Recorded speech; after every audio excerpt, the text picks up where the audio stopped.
Assalamualaikum warahmatullahi wabarakatuh. Ladies and gentlemen, may I have your attention, please? The opening ceremony is about to begin. Bismillahirrahmanirrahim. Alhamdulillahirabbil alamin. Wabihi nasta'inu ala umurid dunya waddin. Wassalatu wassalamu ala sayyidina Muhammad wa ala alihi wa sahbihi ajma'in. Dean, Faculty of Adab and Humanities, UIN Sunan Ampel, Surabaya, Professor Dr. Ahmad Zaini, MA.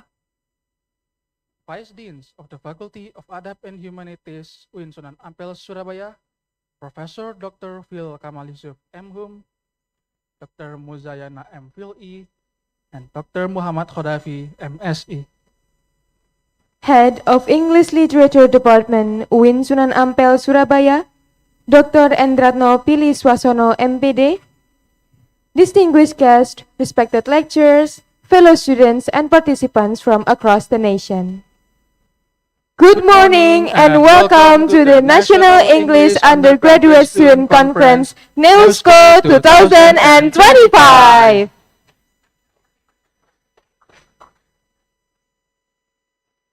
Ladies and gentlemen, today marks a special moment where bright young minds gather, not only to exchange knowledge and ideas, but also to build collaboration and inspiration for the future. It's a great honor for us, Lintang Widya Faustina, Andika Ariela Konazarian, to welcome all of you to this conference proudly organized by the English Literature Department, Faculty of Adab and Humanities, UIN Sunan Ampel, Surabaya. Our theme is Fresh Perspective, Transforming English Language and Literature in the 21st Century. This conference serves as a platform for students and scholars nationwide to share their research, insights, and their experiences in the field of English language and literature. To begin our event, let us rise and honor our nation by singing the Indonesian National Anthem, Indonesia Raya, followed by the hymn of UIN Sunan Ampel, Surabaya. Ladies and gentlemen, please stand up.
keilmuan, mengembangkan keislaman, jiwa pertiwi bermartabat, berkembang, berkembang.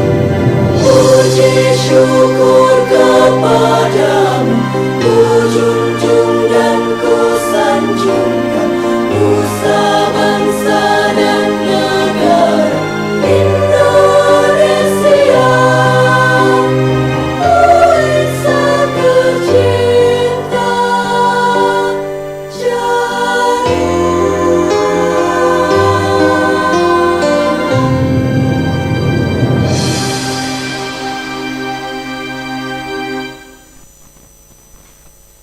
Thank you. Please be seated.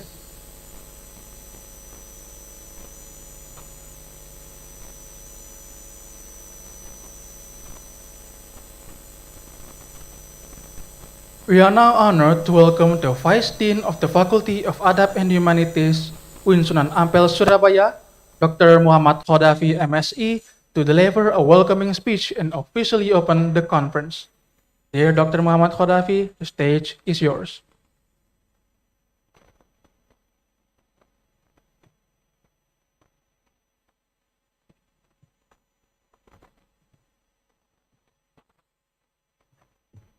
Bismillahirrahmanirrahim. Assalamualaikum warahmatullahi wabarakatuh. Alhamdulillah wala haula wala quwata illa billah. Asyhadu an la ilaha illallah wa asyhadu anna Muhammadan abduhu wa rasuluhu la nabiyya ba'dah. Allahumma shalli wa sallim ala sayyidina wa maulana Muhammadin wa ala alihi wa sahbihi wa mawalah, amma ba'd. Yang sama-sama kita muliakan, ini yang hadir di sini adalah Bapak narasumber kita, Bapak Dr. Ali Mustafa SSMPD dari Universitas Negeri Surabaya, yang sudah berkenan mau mendampingi kita dalam forum NUSCO. Apa ini kepanjangannya NUSCO ini ya?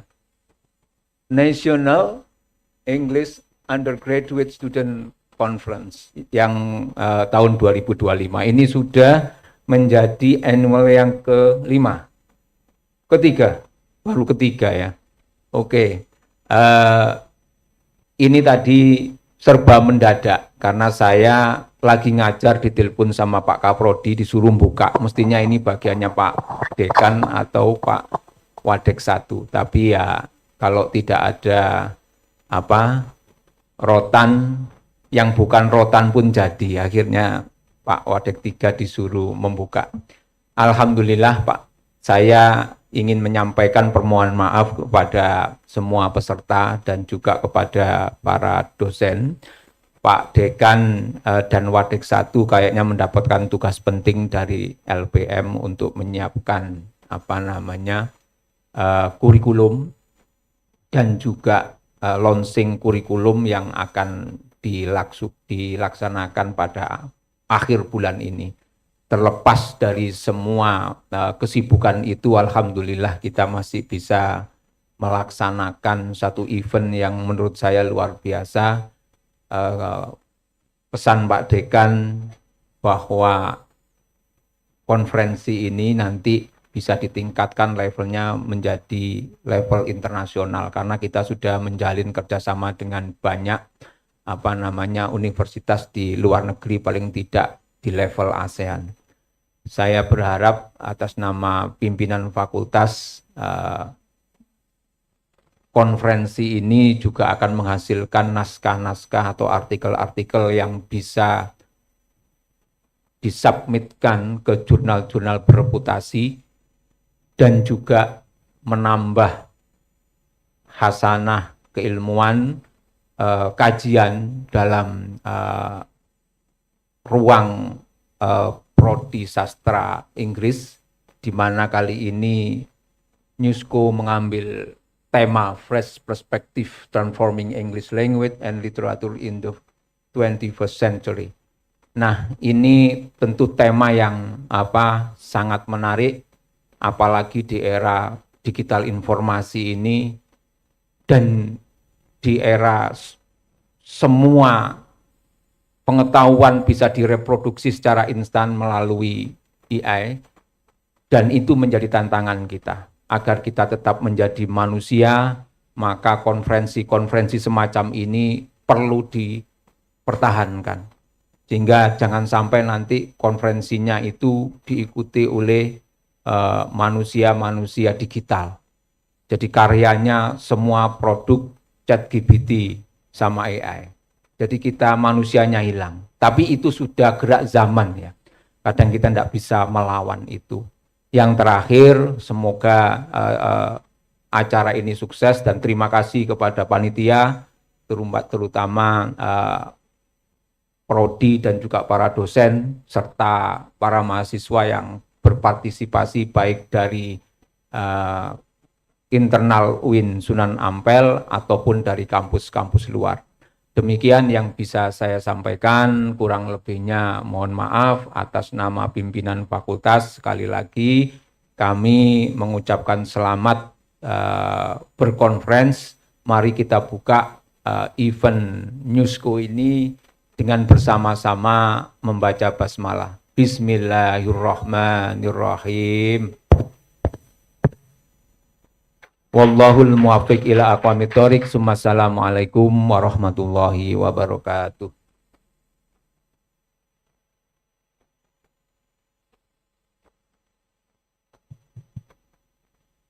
Thank you very much, Professor, for your valuable message and support for this academic event. To begin today's conference with blessings and guidance, let us listen to a prayer led by Mr. Muhammad Ulin Nuha Al-Kayis, a student of the English Literature Department. To Mr. Nuha, the stage is yours.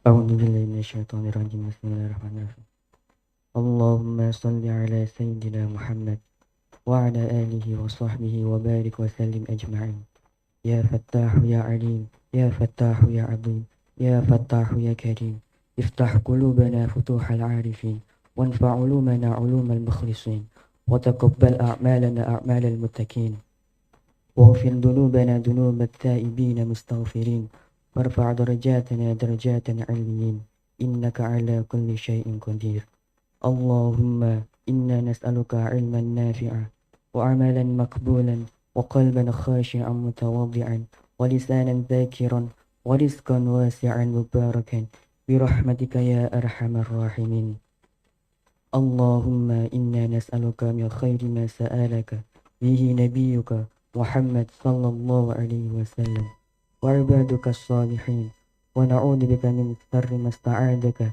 منه نبيك محمد صلى الله عليه وسلم وعبادك الصالحين اللهم صل على سيدنا محمد ولا تجعلنا بها الاستقامة تسبعها الكرامة وتخشرنا بعبادك الصالحين بالسعادة والكرامة في الدنيا والآخرة وعلى آله وصحبه وبارك وسلم أجمعين سبحانك ربك رب العزة عما يصفون وسلام على المرسلين والحمد لله رب العالمين. الفاتحة.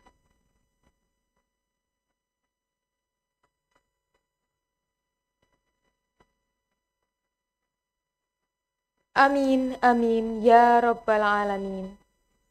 Next, to express our love and gratitude towards our nation, let us raise once again to sing Bagimu Negeri. Please put your right hand to your left chest. Ladies and gentlemen, please stand up.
Please be seated.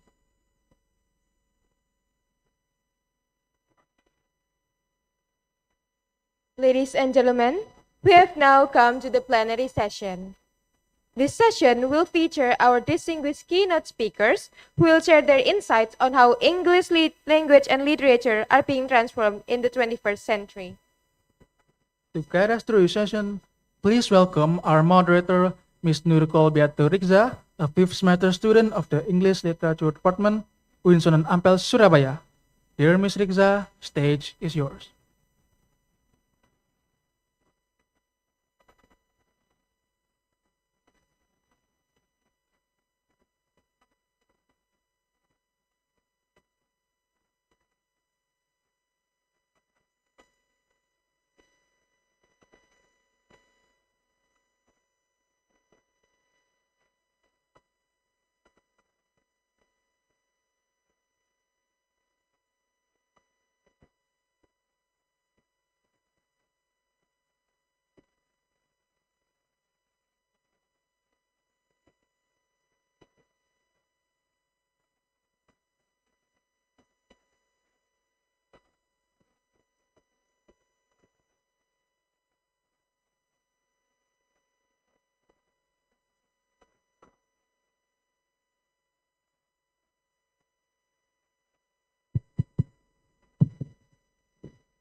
Oke, Assalamualaikum warahmatullahi wabarakatuh.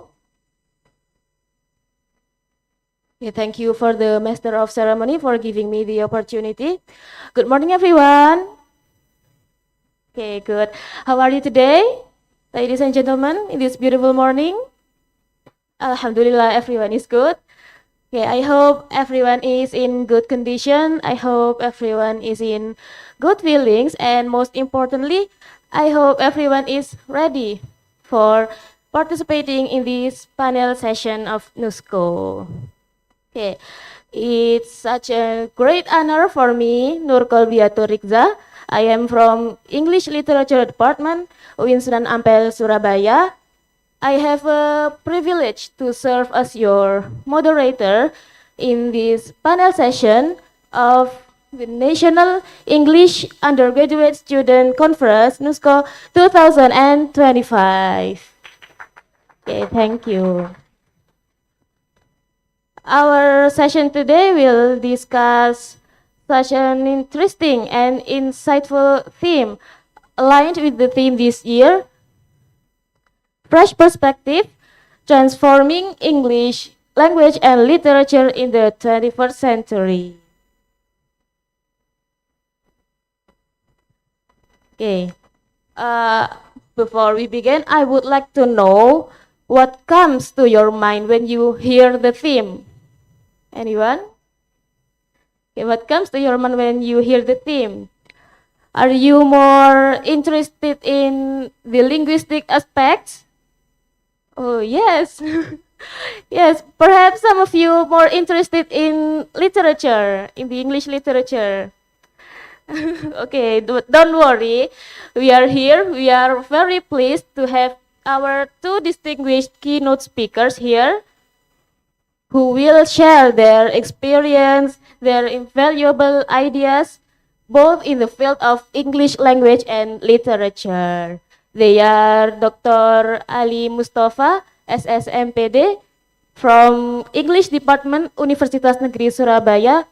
How are you, sir? Alhamdulillah, he is good.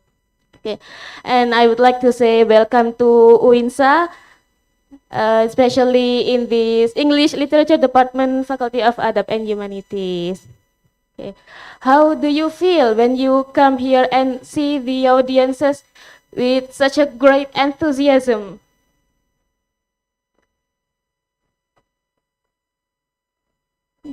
Okay, he is honored. That's great, and I'm sure they cannot wait to hear from your perspective in your presentation.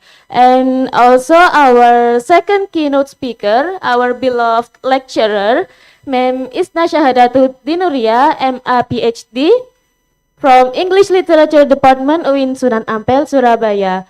How are you, ma'am? Good, good. Alhamdulillah. Thank you for your time. Thank you for being here and will giving explanation accompanying the presentation with Mr. Ali Mustafa. Okay. Before we begin, allow me to explain a few rules and time allocation for this plenary session. Each keynote speaker will have 60 minutes to deliver their presentation. And after both speakers have finished, we will have 30-minute Q&A session. And last but not least, please keep your phones on silent mode and maintain a respectful atmosphere during this plenary session. Okay, do you get what I mean, everyone? Okay, thank you. Without further ado, let's welcome our first keynote speaker, Dr. Ali Mustafa, SS MPD. He is a lecturer from the English Department, English Literature Study Program, English Literature Study Program, Universitas Negeri Surabaya. Before we begin, allow me to introduce him by reading his curriculum vitae.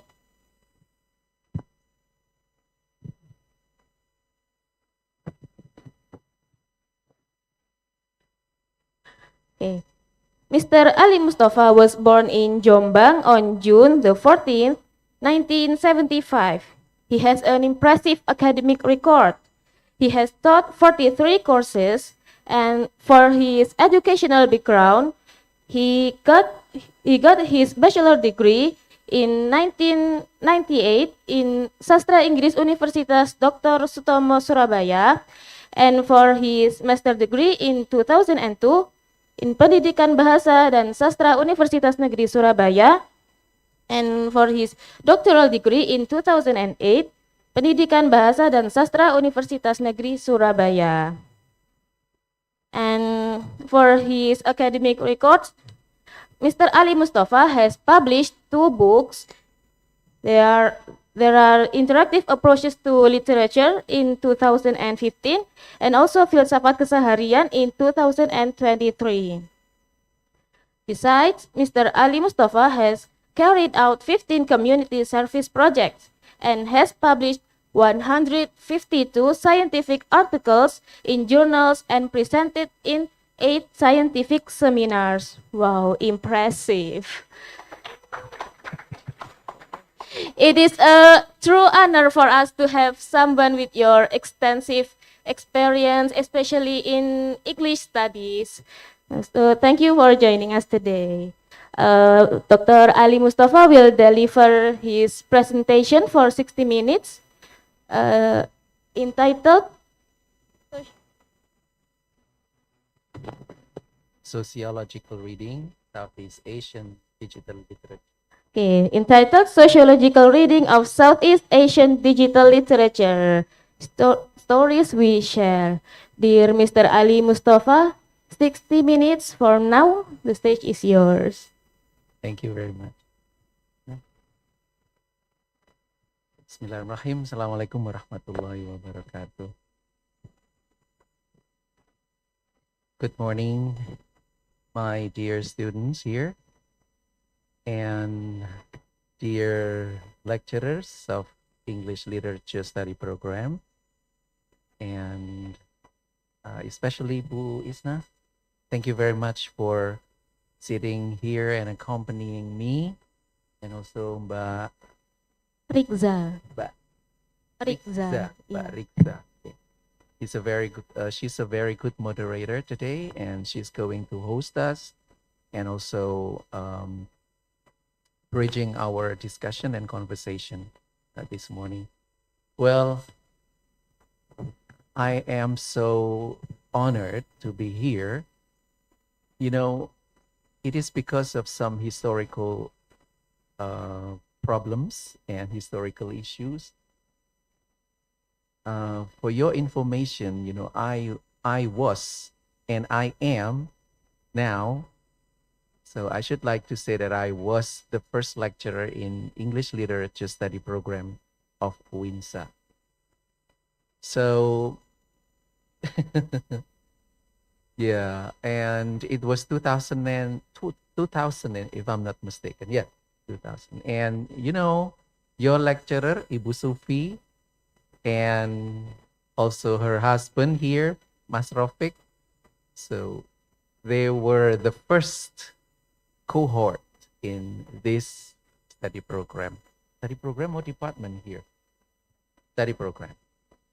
So English literature study program. And I think that this is a kind of a special reunion for us. And I'm happy to be here, and uh, you have been, greeting me with such a warm welcome, and I'm feeling honored. Yeah. So, is there any? Okay, yeah, the slide has been showing. Well, dear all, my speech today, this is a very long speech actually, 60 minutes. It's just one SKS, yeah, or maybe 2 credit hours in our study program, usually for 60 minutes to deliver speech. And you can imagine you can get everything there. And maybe this speech, or I should say, this is a lecture. Yeah, please, Naya. So this is a lecture. So I should say that you are going to have a lot of things when you discuss about literature with me and Ibu Isna. And today my lecture will be about a sociological reading of Southeast Asian digital literature, stories we share. So why sociology? Why Southeast Asian? And why digital literature? You know, yeah, I have been pushed, and also I have been moved by the title and also the theme of the conference you offered me. So I could not say anything about the theme. It should be something related to my study program and also my expertise in my study program. Well, digital literature will be one of my concerns here today, but I'm going to take you to different places in the world, and it could be Southeast Asia. So why Southeast Asia? Because your department, your study program, of course, your study program is similar with my study program. We study about English. So English is our shared communicative medium. So I think that we need to study about English in different contexts and also in different perspectives. Well, Southeast Asia and digital literature. And you know that in the next slide, please. Okay. Digital literature is not only storytelling, it is the sociology of feeling. Well, okay. When we talk about sociology of feeling, it means that there will be some connections between the reader and also the author there. So I'm sure that there will be some very good companionship between the authors and also the readers. And to some extent, Southeast Asian countries also make use of English as their shared communicative medium. Well, I should say that Malaysia and Indonesia, they can talk to each other using English.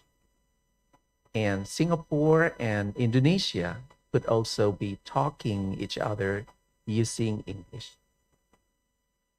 And when we go to Philippines, I think that the Philippines also make use of English as their first language or second language. I'm not sure, but English is their medium of communication. And of course, that when we go to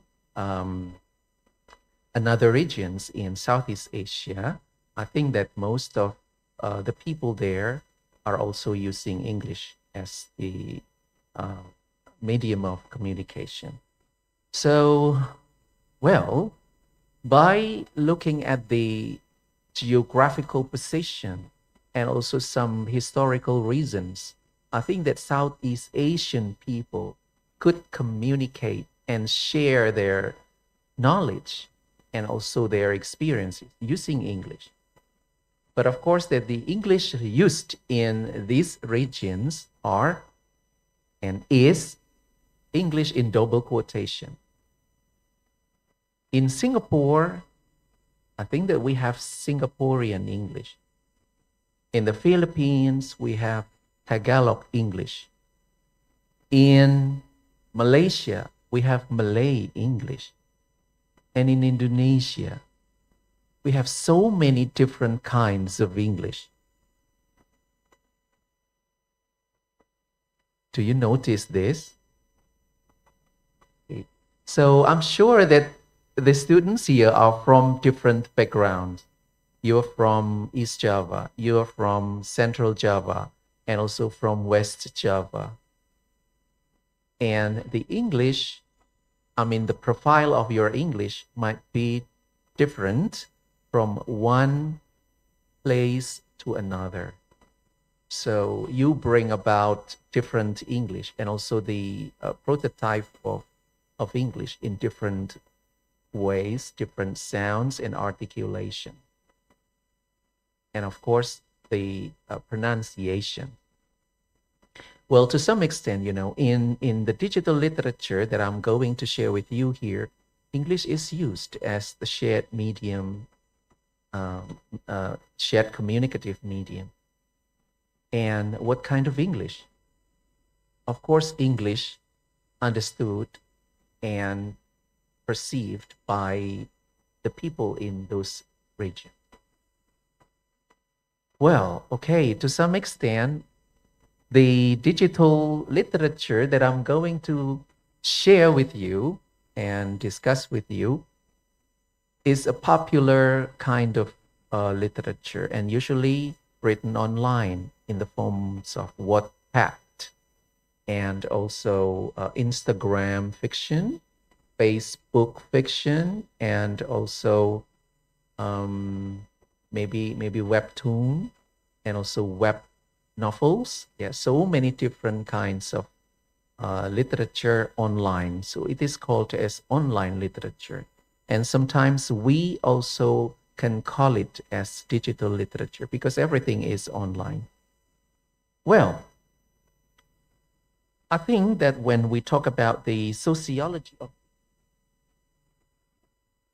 we are talking about many different kinds of reflections and also personal feelings and contemplations. Well, when we talk about love, we talk about heartbreak, fear, fate, and confession. Of course, that they will form the emotional geography of Southeast Asian digital literature. And to some extent, the digital literature here also, showcasing those emotions and those feelings. And probably, I have said earlier that, the connections between the authors and also the readers here are, emotionally attached and I'm not going to say that they are perplexed or something, but something like juxtaposed there on those works. And sometimes we share those feelings.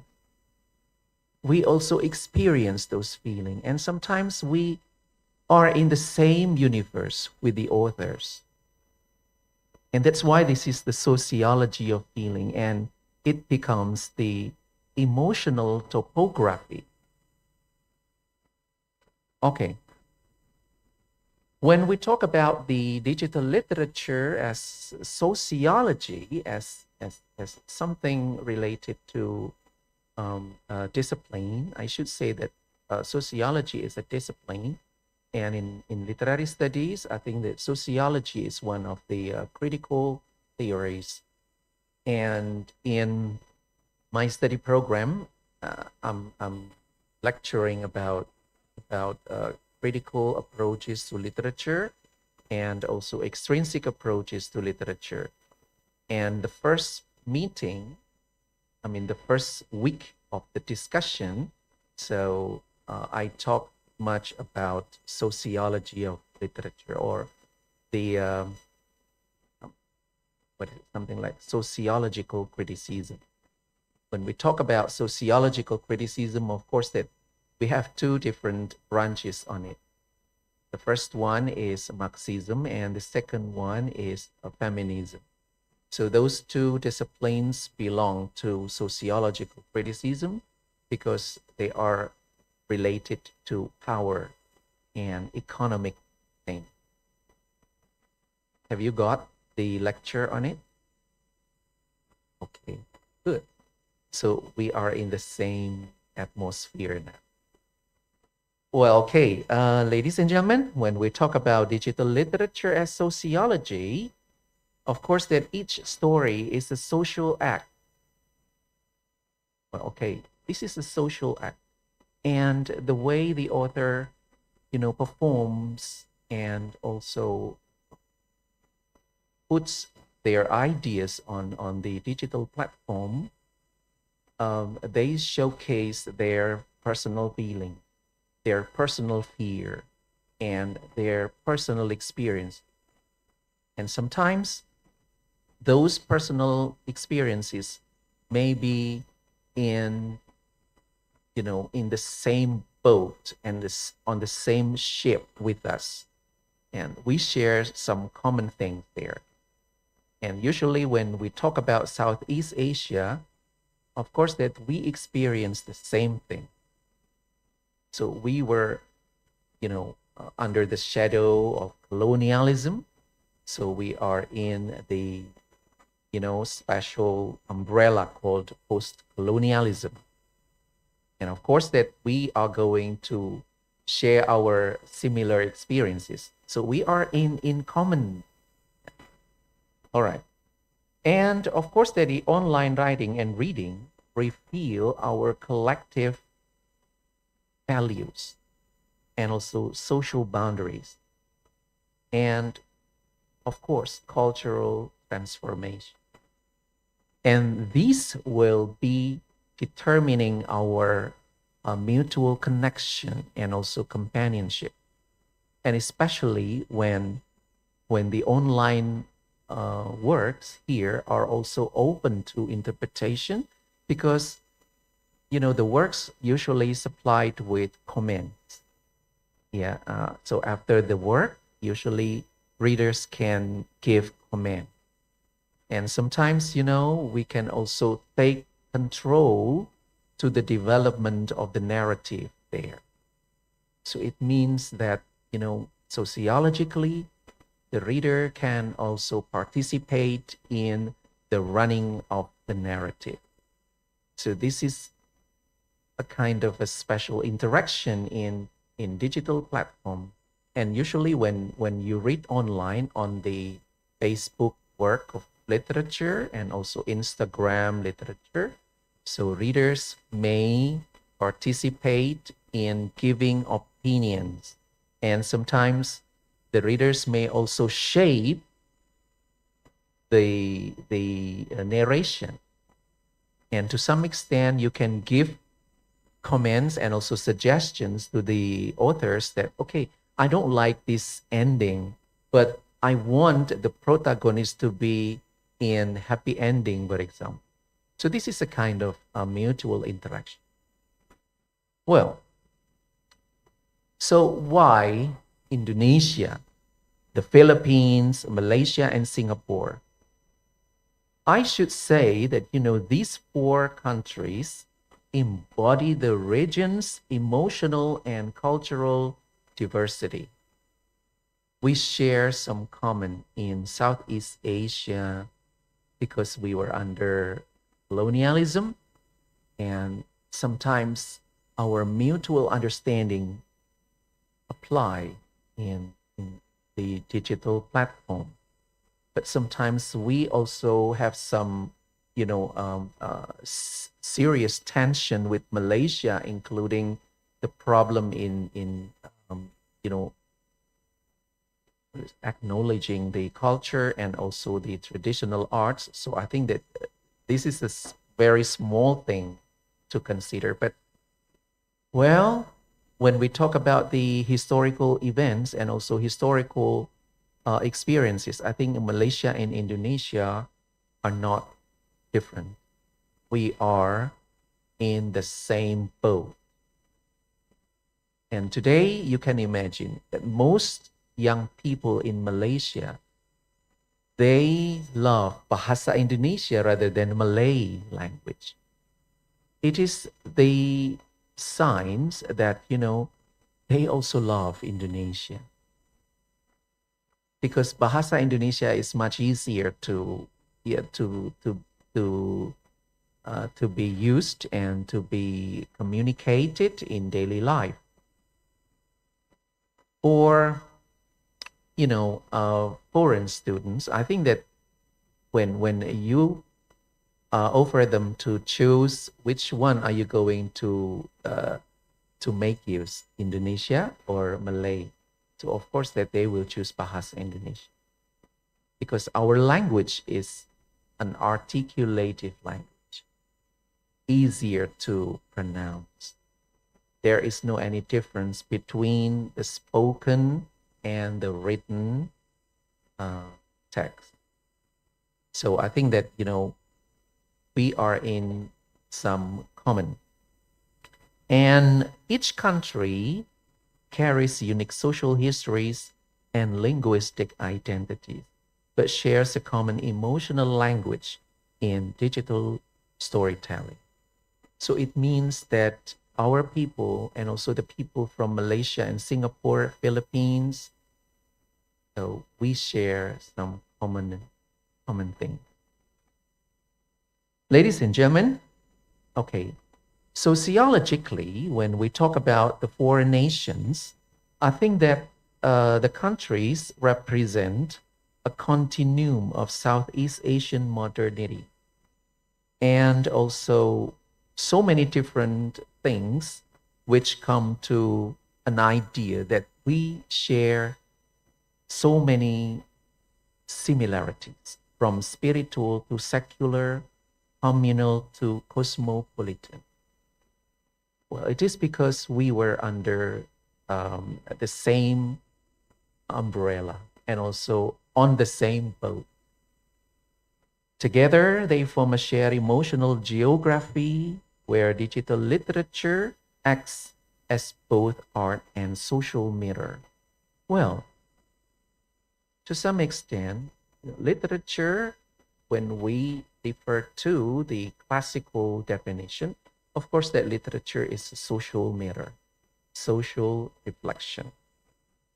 And digital platform, digital literature, may also be considered as the reflection of our society in those four countries.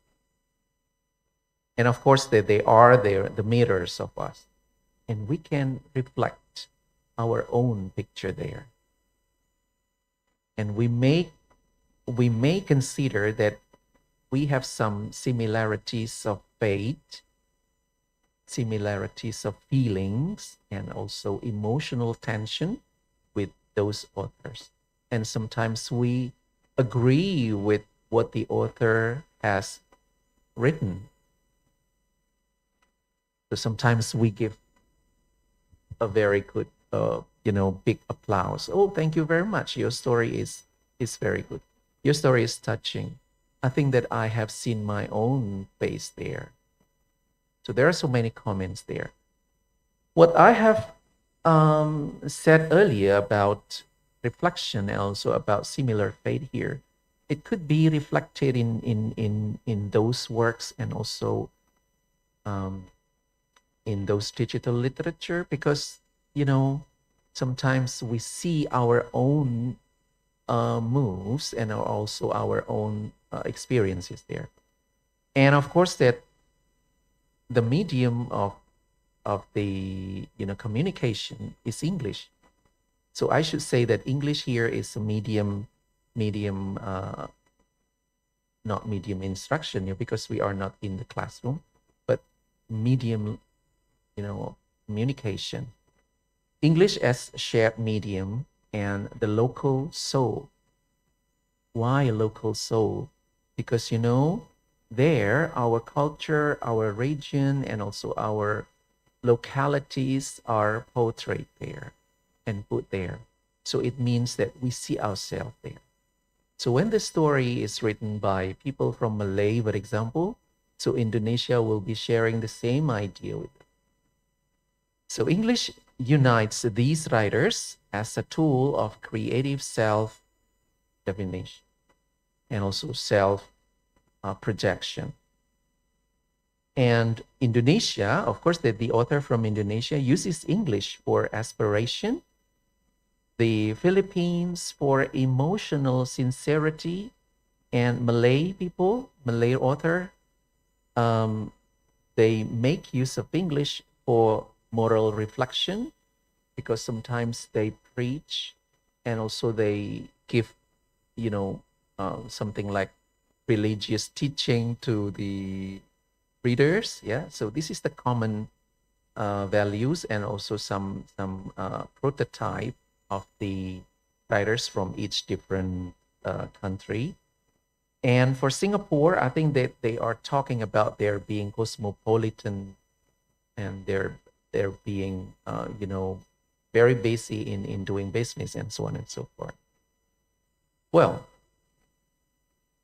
now let's go to the emotional sociology in common. Well, across these societies, love, faith, gender, and confession dominate the emotional landscape. Well, I should say that on those digital literature, on digital platforms, love, faith, gender, and confession, takes most part in the narrative. And of course, that digital literature allows the authors from Southeast Asian countries, and also the Southeast Asian readers, and it's mostly they are youngsters.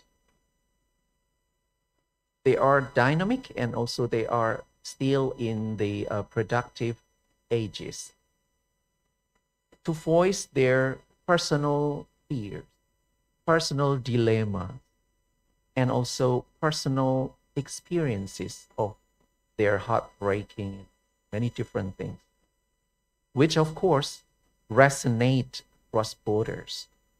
Well, I feel you. I second you. So the comments just like that. Okay, so it means that they share some common thing. When the comment just like I feel you, it means that so he or she experiences the same thing with the author. So it means that there is a special when the medium when the language used is English, of course that they perform of English in different ways and also different models and also different shade. Well, now let's see the first example of the story I should like to show you. And this is a very famous and also interesting story. And the title is Dear Imamku. Dear Imamku. So I think that you can open your Google and also you can open your Wattpad and you can get online to search for the story. Dear Imamku. The story talks about a woman who navigates love and faith. He said, he loved me. He loves me. He loves me not. Something like that. But not enough to lead me to heaven. So this is a kind of conflict. Yeah, dear Imam. It happens, and also it is shared by many girls and many youngsters in Indonesia when they have to find their future husband. Yeah. Okay. And here in the story, readers empathize turning the comment section into a moral community. So the comments give support to the lady, to the protagonist here. Okay, my girl, please be strong. You can do it. Jayo. So many different comments. Okay. Well, I should say that this is a kind of collective conscience, and sometimes it is collective experiences and also collective consciousness. Okay, when I think that this kind of personal feeling may also be shared by the girls in Malaysia, because they, sociologically speaking, Indonesian women and also Malaysian women, they face the same problem. And when they have to search for a future husband. So it means that we are in the same boat. You can see in the slide here. Next slide, please. Yes. Okay. So this one, dear Imamku. Well, I think that this story, although it was written in Wattpad version, but then it was transferred into novel, digital novel, and then the real novel published and also, um, published by a publisher, and it has been, changed into moving graphic picture, if I'm not mistaken, and put online. And the characters are, Dol Jailani, Ahmad Dhani's son, and also his future wife. So, okay, so I think that this is a very interesting. And number two, the story number two, okay, she's dating the gangster from the Philippines. She's dating gangster, talks about teenage love, reframes masculinity, and the male character learns vulnerability. Readers celebrate emotional growth and tenderness. Well, okay, she's dating the gangster. Here's a very interesting story because, the story combines different ideas about love, about relationship, about gender, and about performativity. You could see from the Wattpad version. Next slide. Yeah. In the Wattpad version, you are reading she's dating the gangster. Well, okay, you can give your comments. You can share your feeling, and you can share your emotion through many different types of emojis after reading the story, so you can give comments. So it means that the author here will be honored to read your comments. So sociologically, you are going to interact with the authors. And also, you may say something to the authors in order to change the narration, points of view, and also, the fate of the characters. So I think that, reader and writer here can merge each other in order to shape the narration. So this is the idea of digital platform. So if I may ask, do you have any lecture on digital literature in your classes? Oh, Pusufi. Oh, thank you, Pusufi.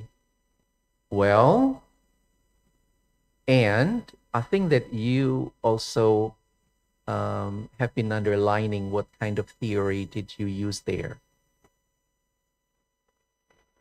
What theory did you use? No idea? What semester are you now? 7. Okay, so you are now preparing your final project, right? So I hope that after having this kind of lecture, so you have a very good illumination on your future research. So I'm not going to say that you should move to the realm of novels and also drama and poems. Yeah, because we have other works, other types of literature, such as digital literature, and also, many different types of literature like films and so webtoons, web series, and many different works of literature in digital platforms. Well, next, the story number 3. So this is only an example. Number 3, the girl who knocked at midnight from Malaysia. The girl who knocked at midnight. A girl rides through trauma and fate cries. I stopped praying for a while, but never stopped believing. So this showcases confession, and the confession here becomes therapy for the author. And the author here confesses her own feeling about love, fate, and also future.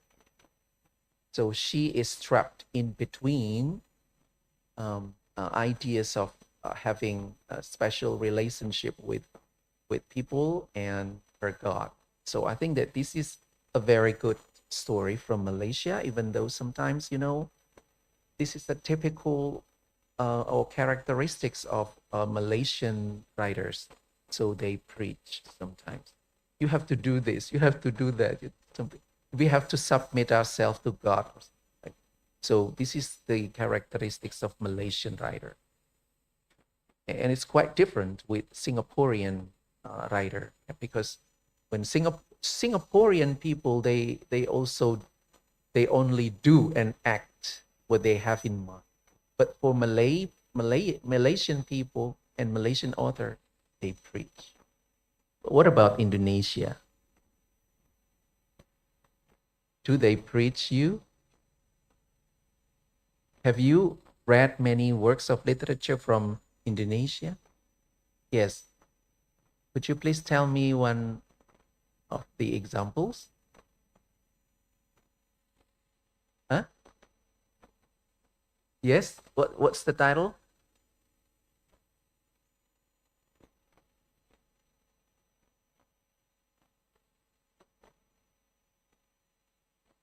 Oh, Terelie. Okay, Terelie. Okay, Terelie is a very productive writer from Indonesia, and most of her works are talking about ecology. Yeah, ecology, eco-criticism. Okay, and sometimes, if I may say, I'm not a very good fan of Terelie, because sometimes her narrative gives me an impression that sometimes the narrative is too much for me, too much, and sounds exaggerating sometimes. So I'm not a very good fan of her. But I have read the novel by Anwar Fuadi, yeah, and it's very good. Yeah, Negeri Lima Menara, the trilogy. It's very very interesting and very beautiful. I bought those 3 novels and I gave them to my daughter, and she enjoyed reading those 3 books because maybe she is sharing the same feelings and the same ideas with the author. She stays in boarding school in Pondok Pesantren, so she experienced the same thing. What do you feel? Then she said, I feel him. I feel Alif. So the character's name is Alif in the novel. Yeah. What I have experienced in the boarding school is what Alif has experienced. So this is a very good thing. So I tried to ask her about her others' personal experiences and feelings, and then she said, "Yeah, mostly what I have done and what I did in the boarding school is what Alif has done and did in the boarding school." So it means that the reader and also the author here in the same boat. So what about ours and what about us when we should read the online literature? So of course that we can do and we can have similar experience. All right. So this is the example of the comments. Let's read the comment there. So the girl who knocked at midnight story continues. Dating and love zone. So the subheading of the chapter or the part, dating and love zone. So some here from the narration, I think that we could see the personal feelings and also personal emotion of the author there. But then let's see the comments. Next slide, please. Yeah, love it, love this, ha ha ha ha, or something like. So I feel you, I second you. So it means that there is a special connection.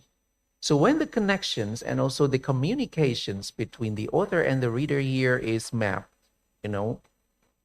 we actually get something very useful and very, sesuatu yang berharga. Yeah. So we are maybe distinguishing this as the data, qualitative data. And also, ini emas ini yang harus kita kumpulkan begitu ya. And then we may consider to reader response criticism or reader response personal and also point of views. So of course that we move to textual reading to reader response criticism. Reader response criticism could also be integrated with psychology or psychoanalysis, because we may map what kind of personal feeling and also personal emotions do the authors and also the readers have. And next example, if you were him, this is from Singapore. So when we talk about this story, if you were him, so we talk about queer narrative. Queer narrative here is the common thing and also something like a blooming issue nowadays that people in Southeast Asia share because we face the same problems. And it includes some moral judgments and also many different things related to cultural transformations, because we are facing the change of the ideas of marriage, the ideas of having partners in life. Well, okay, so we share some common things about it. So when the story here is put online, you can imagine people from these four countries will comment, will give some ideas about it, and sometimes give suggestion to the author. So I think that you may not do this. Please don't do that. According to our religion, sometimes so you can do that. You cannot do that. So this is some things in the realm of queer performativity, and sometimes we also need to consider Nancy Fraser's counterpublic. So I think that this is the common things and also the personalities and also the explanations about ourselves online. And sometimes when the readers are in the same boat with the author, so I feel you. So I really, really take side. I really, really take, I really want to hold your hand or something like that. So this is a kind of personal feeling. So emotion can be sociologically mapped, yeah, according to the digital owner. Now you can see the example here from the Wattpad's version. If you are him, so you can give comments and you can share your ideas about what has been felt and experienced by the author. Next slide, please. The comment, something like this one. Okay. I'll try to read it. Okay, and also, ha ha ha ha. I feel you. I second you. Or something. So this is the idea of having connection and also companionship with authors in digital platform. Well, ladies and gentlemen, let's go to the next slide. When we talk about empathy and also sympathy, of course that our feelings and also our personal point of views could also be met. And sometimes it is, integrated in what Hochschild has mentioned, emotional labor. When we talk about emotional labor here, of course that you and me and also us here as readers, we can accommodate what Hochschild has mentioned. So you can console, you can advise, and you can comfort authors, yeah, every time you make an interaction. So every like, every emoji becomes a micro act of social act. So micro social act here is something like taking side.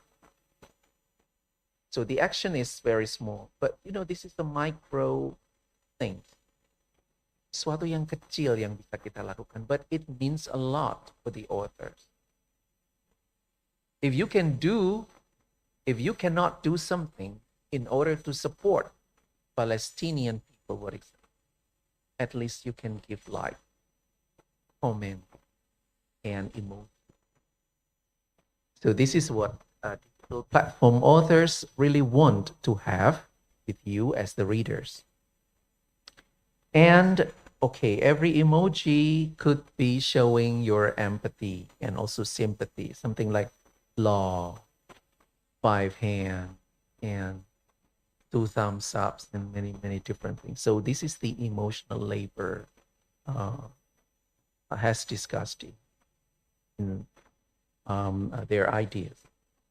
Next, we are talking about the sociology of emotion. All right. So what is sociology of emotion here? When we talk about sociology of emotion, we are talking about social fact. You can see the different types of expressions and facial expressions. Of course, that facial expressions is also are also language. So according to sociolinguists, gestures and facial expression here can act as threatening act. I'm sorry, if I'm not mistaken, the sociolinguist who talks about this, who is that? Do you still remember his name? Face threatening act. Maybe. Sorry, but is that no? Yeah, FTA, face threatening act. Well, okay, face threatening act could also be showing a kind of attitudes and personal feelings and points of view. So stories are how we manage and share feelings in a digital society. In digital society, you know, your facial expression means a lot. It could be support, it could be rejection, it could be fear, and it could be something like, you know, trauma and burden. And theoretically, we could also integrate horse child, the managed heart, here in the discussion. So probably the discussion will be moving here and there and so many different things. But I should say that, you know, this is about what we have in digital platform. So the interaction may distinguish what kind of communication we have with the authors and the readers. Next, we are talking about fate and modernity. So in those digital platforms, literature also shares some, you know, common things related to our fate and modernity. So people in Southeast Asia share the same thing about fate and modernity. Faith-based stories show that religious devotion coexist with digital modernity. So sometimes, you know, people from Indonesia and Malaysia, they share some common. And when they have to talk about faith, about religion, so they are very good preachers, especially when they have to comment on the stories. Huh? Sociologically, so the respondents from Indonesia and also from Malaysia, they are good preachers. According to Islam, according to Hadith, according to Quran, okay, you have to do this. You don't do this, blah, blah, blah, blah, in the comment. And it's very interesting. So we can see the sociology of the people in those platforms and where they come from, what kind of education they have, what kind of you know, personal experiences do they have, and what religion do they faith in, and also what kind of personal trauma and judgment do they have according to the story they read. So here, writing online becomes an act of spiritual resilience. And theoretically speaking, we can make use of public religion and rational faith from Casanova and Weber.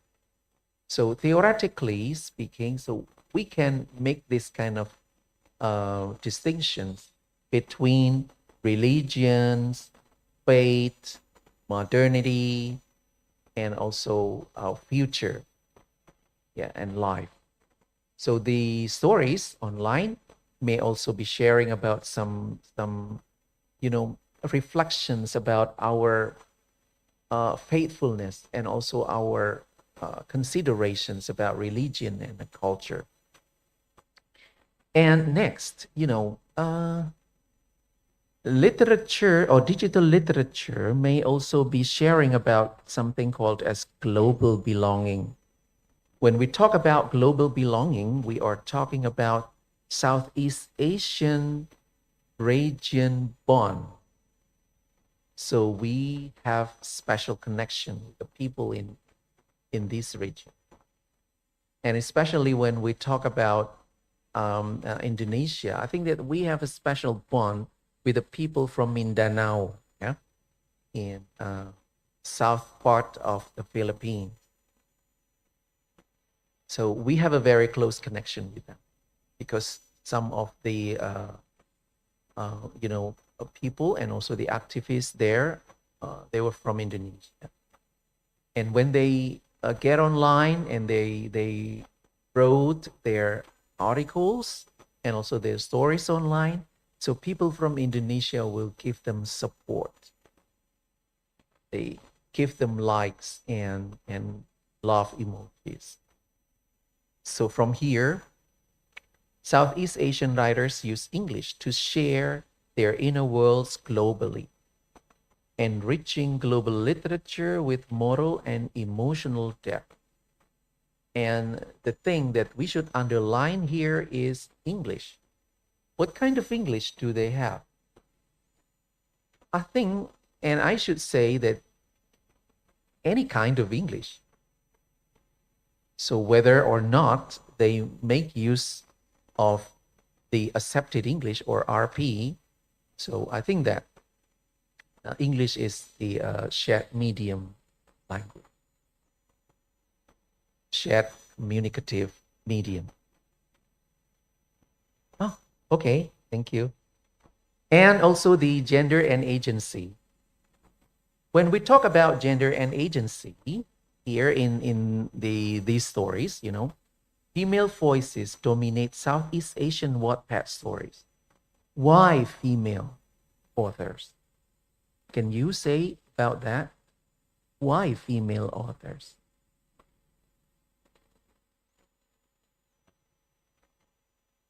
Female's dream or female's utopia? Okay. So sociologically speaking, women in the world, not only in Southeast Asia or in the world, they tend to build a certain community. They tend to build group, which makes them feel comfort. They really want to live in the world where peace and freedom and also, acknowledgments shared by the people there. So this is the utopian dream. And people, characteristically, who are always dreaming, according to Bu Isna, female. So why? That's why most of the authors on the digital literature, they are female. Now, sociologically speaking, most of the female authors, maybe they were pressed and they were distressed, and they have been experiencing pressures and dominations and so many different problems and issues in their families and also in their homes with husbands, so with spouses and also with partners. So that's why they redefine love, ambition, and independence. So mostly from the stories online, female writers redefine love, ambition, and independence. They try to build their own points of views about love, ambition, and independence. So theoretically speaking, we can make use of Simone de Beauvoir's ideas, becoming woman, and of course, bell hooks love as resistance. Okay. Next, we also have some common issues on identity and hybridity. So most of the stories online, especially written by Southeast Asian writers, negotiate identity through writing. So English becomes a language of belonging and becoming. So they feel proud of themselves when they make use of English. They could share their ideas and also they could share their feelings through English. And it's showing their identities and also their being hybrid. I am a hybrid. You are hybrid because you are Indonesian, but you can speak English. It means that you can communicate and share your ideas with people from other countries or English speaking.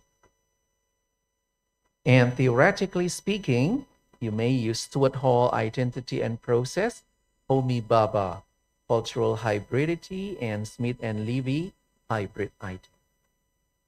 So those references may give you some understandings and ideas on how to,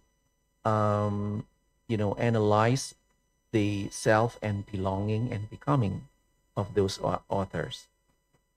And also in the digital literature, we find so many different types of confession and healing because literature becomes, the channel for self confession, self healing, and sometimes it's a kind of a channel to come out. Yeah. Because Wattpad and Instagram's literature and Facebook literature, sometimes they are the mediums of sharing your personal experiences and the channel for your coming out freedom. Yeah, okay. So theoretically speaking, you may use Foucault's self through confession. And especially for young people when they have so many different problems at home with family and also with their lovers. Yeah, so I think that writing online could be a very good channel. Yeah. And about regional tone, Southeast Asian writing blends sentimentality, spirituality, and collectivism, and creating a shared emotional culture. So this is the regional tone. We talk about Southeast Asian young people, of course, that they will be sharing, spontaneously and reluctantly using English because they share some commonalities. Next, about global belonging from local voices to global empathy. Well, because you make use of English as the medium of communication, of course, that you are going to put your life and your self online. And it could be read, it could be enjoyed on also, viewed by many different people from different countries, not only in Southeast Asia. So you are part of the global belonging. It means that you bring your local voices to global empathy. The people from UK, for example, and also from America, so they could also be sharing with you. Oh, I feel you. So this kind of emojis could also be given to you internationally. Next, when we have to think about the text and context in digital research, of course, that I think that you should move from the paradigm, the classical paradigm, from fixed to living text. Novel, drama, and poems, they are fixed text. But then when you have to move to living text, of course, that you may change the narration. You may change the points of view. So you can imagine when, Pride and Prejudice here is put online, then you change the characters. You change the point of. So one of the examples of this is Pride and Prejudice and Zombie. So this is one of the examples. You may change the characters. You may change the plot. You may change the point of view and also the sceneries. Okay. Next, ladies and gentlemen, of course that this kind of research is an interdisciplinary one because you are going to integrate many different lenses and points of view. And, digital text is a living ecosystem. And talking about living ecosystem, of course, that integrates many different participants, authors, readers, and also, the platform or the digital platform. So it could be terminated and turned down by the publishers or the platform owners. But of course that you may use the, different types of lenses like sociology and also interpretive, textual analysis, and also many different ideas and critical theories. And of course that you have to consider about some ethical approaches, which one is wrong and which one is good. And anonymity could also be considered here because you are going to invite many different people from global spaces in order to join you there in your research. So I think that you have to consider about some ethical procedure. Okay, next, thank you. Next one, please. Yes. Yes, toward a sociology of digital feeling. When we talk about feelings, okay, emotion as knowledge and story as social science. Well, okay, from here, I think that we have to consider that digital feeling here is a kind of sociological instances, and it has to be considered as meaningful platforms and meaningful things or data that we should integrate in our research, and it becomes a sociology of digital feeling. Next one, please. When you may do this online and you can share many different things in digital platform, you are a part of global reader. And next one. Now let's go to closing reflection, please. Yes, closing reflection. All right, thank you. So every story is a hand reaching across the sea. Southeast Asian voices remind us that the human heart needs no translation. Sociologically speaking, digital stories are a reflection of our own personal belonging and ourselves.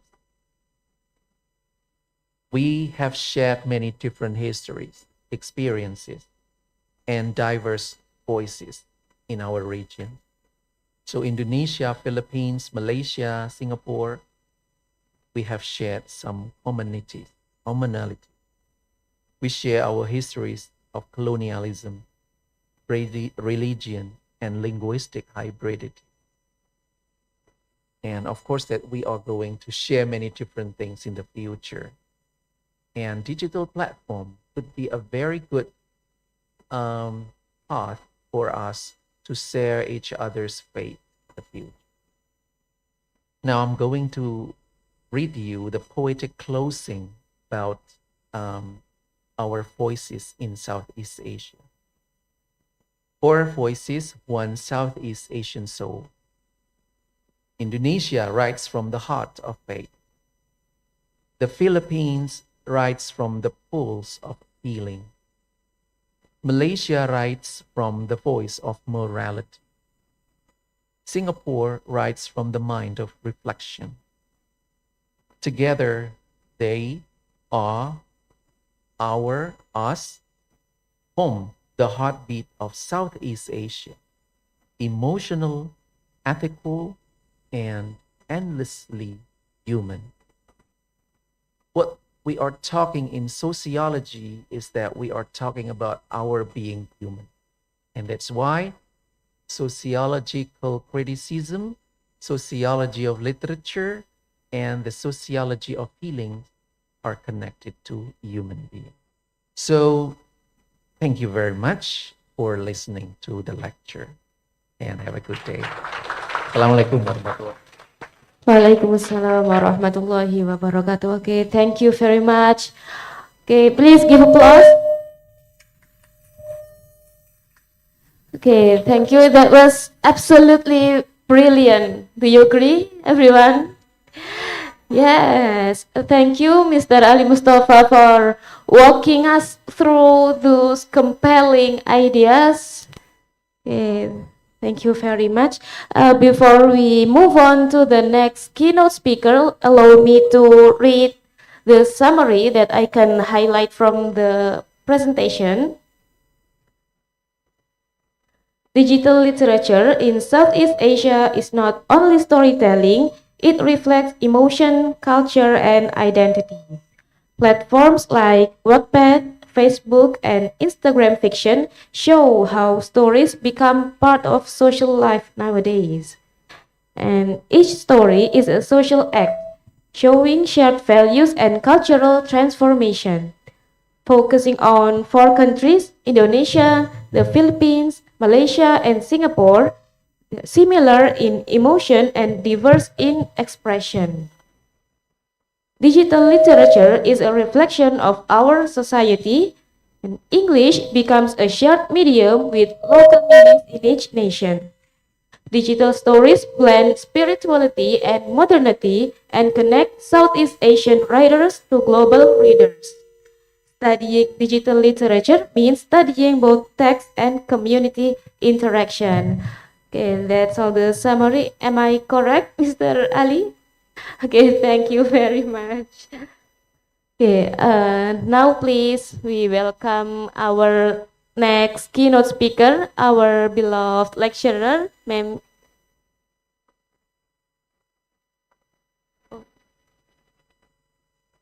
Okay. Our beloved lecturer, Ma'am Isna Syahadatud Dinuriyah from English Literature Department UIN Sunan Ampel, Surabaya. Okay. Before we begin, allow me to introduce her by reading her curriculum vitae. Ma'am Isna Syahadatud Dinuriyah was born on Pamekasan, April the 12th in 1976, and she lives at Jalan Tabakwudi Baru, Surabaya. And her email address is nadinuriyah@uinsa.ac.id. For her current position, she is a lecturer at English Literature Department, Faculty of Adab and Humanities, UIN Sunan Ampel, Surabaya. And for her educational background,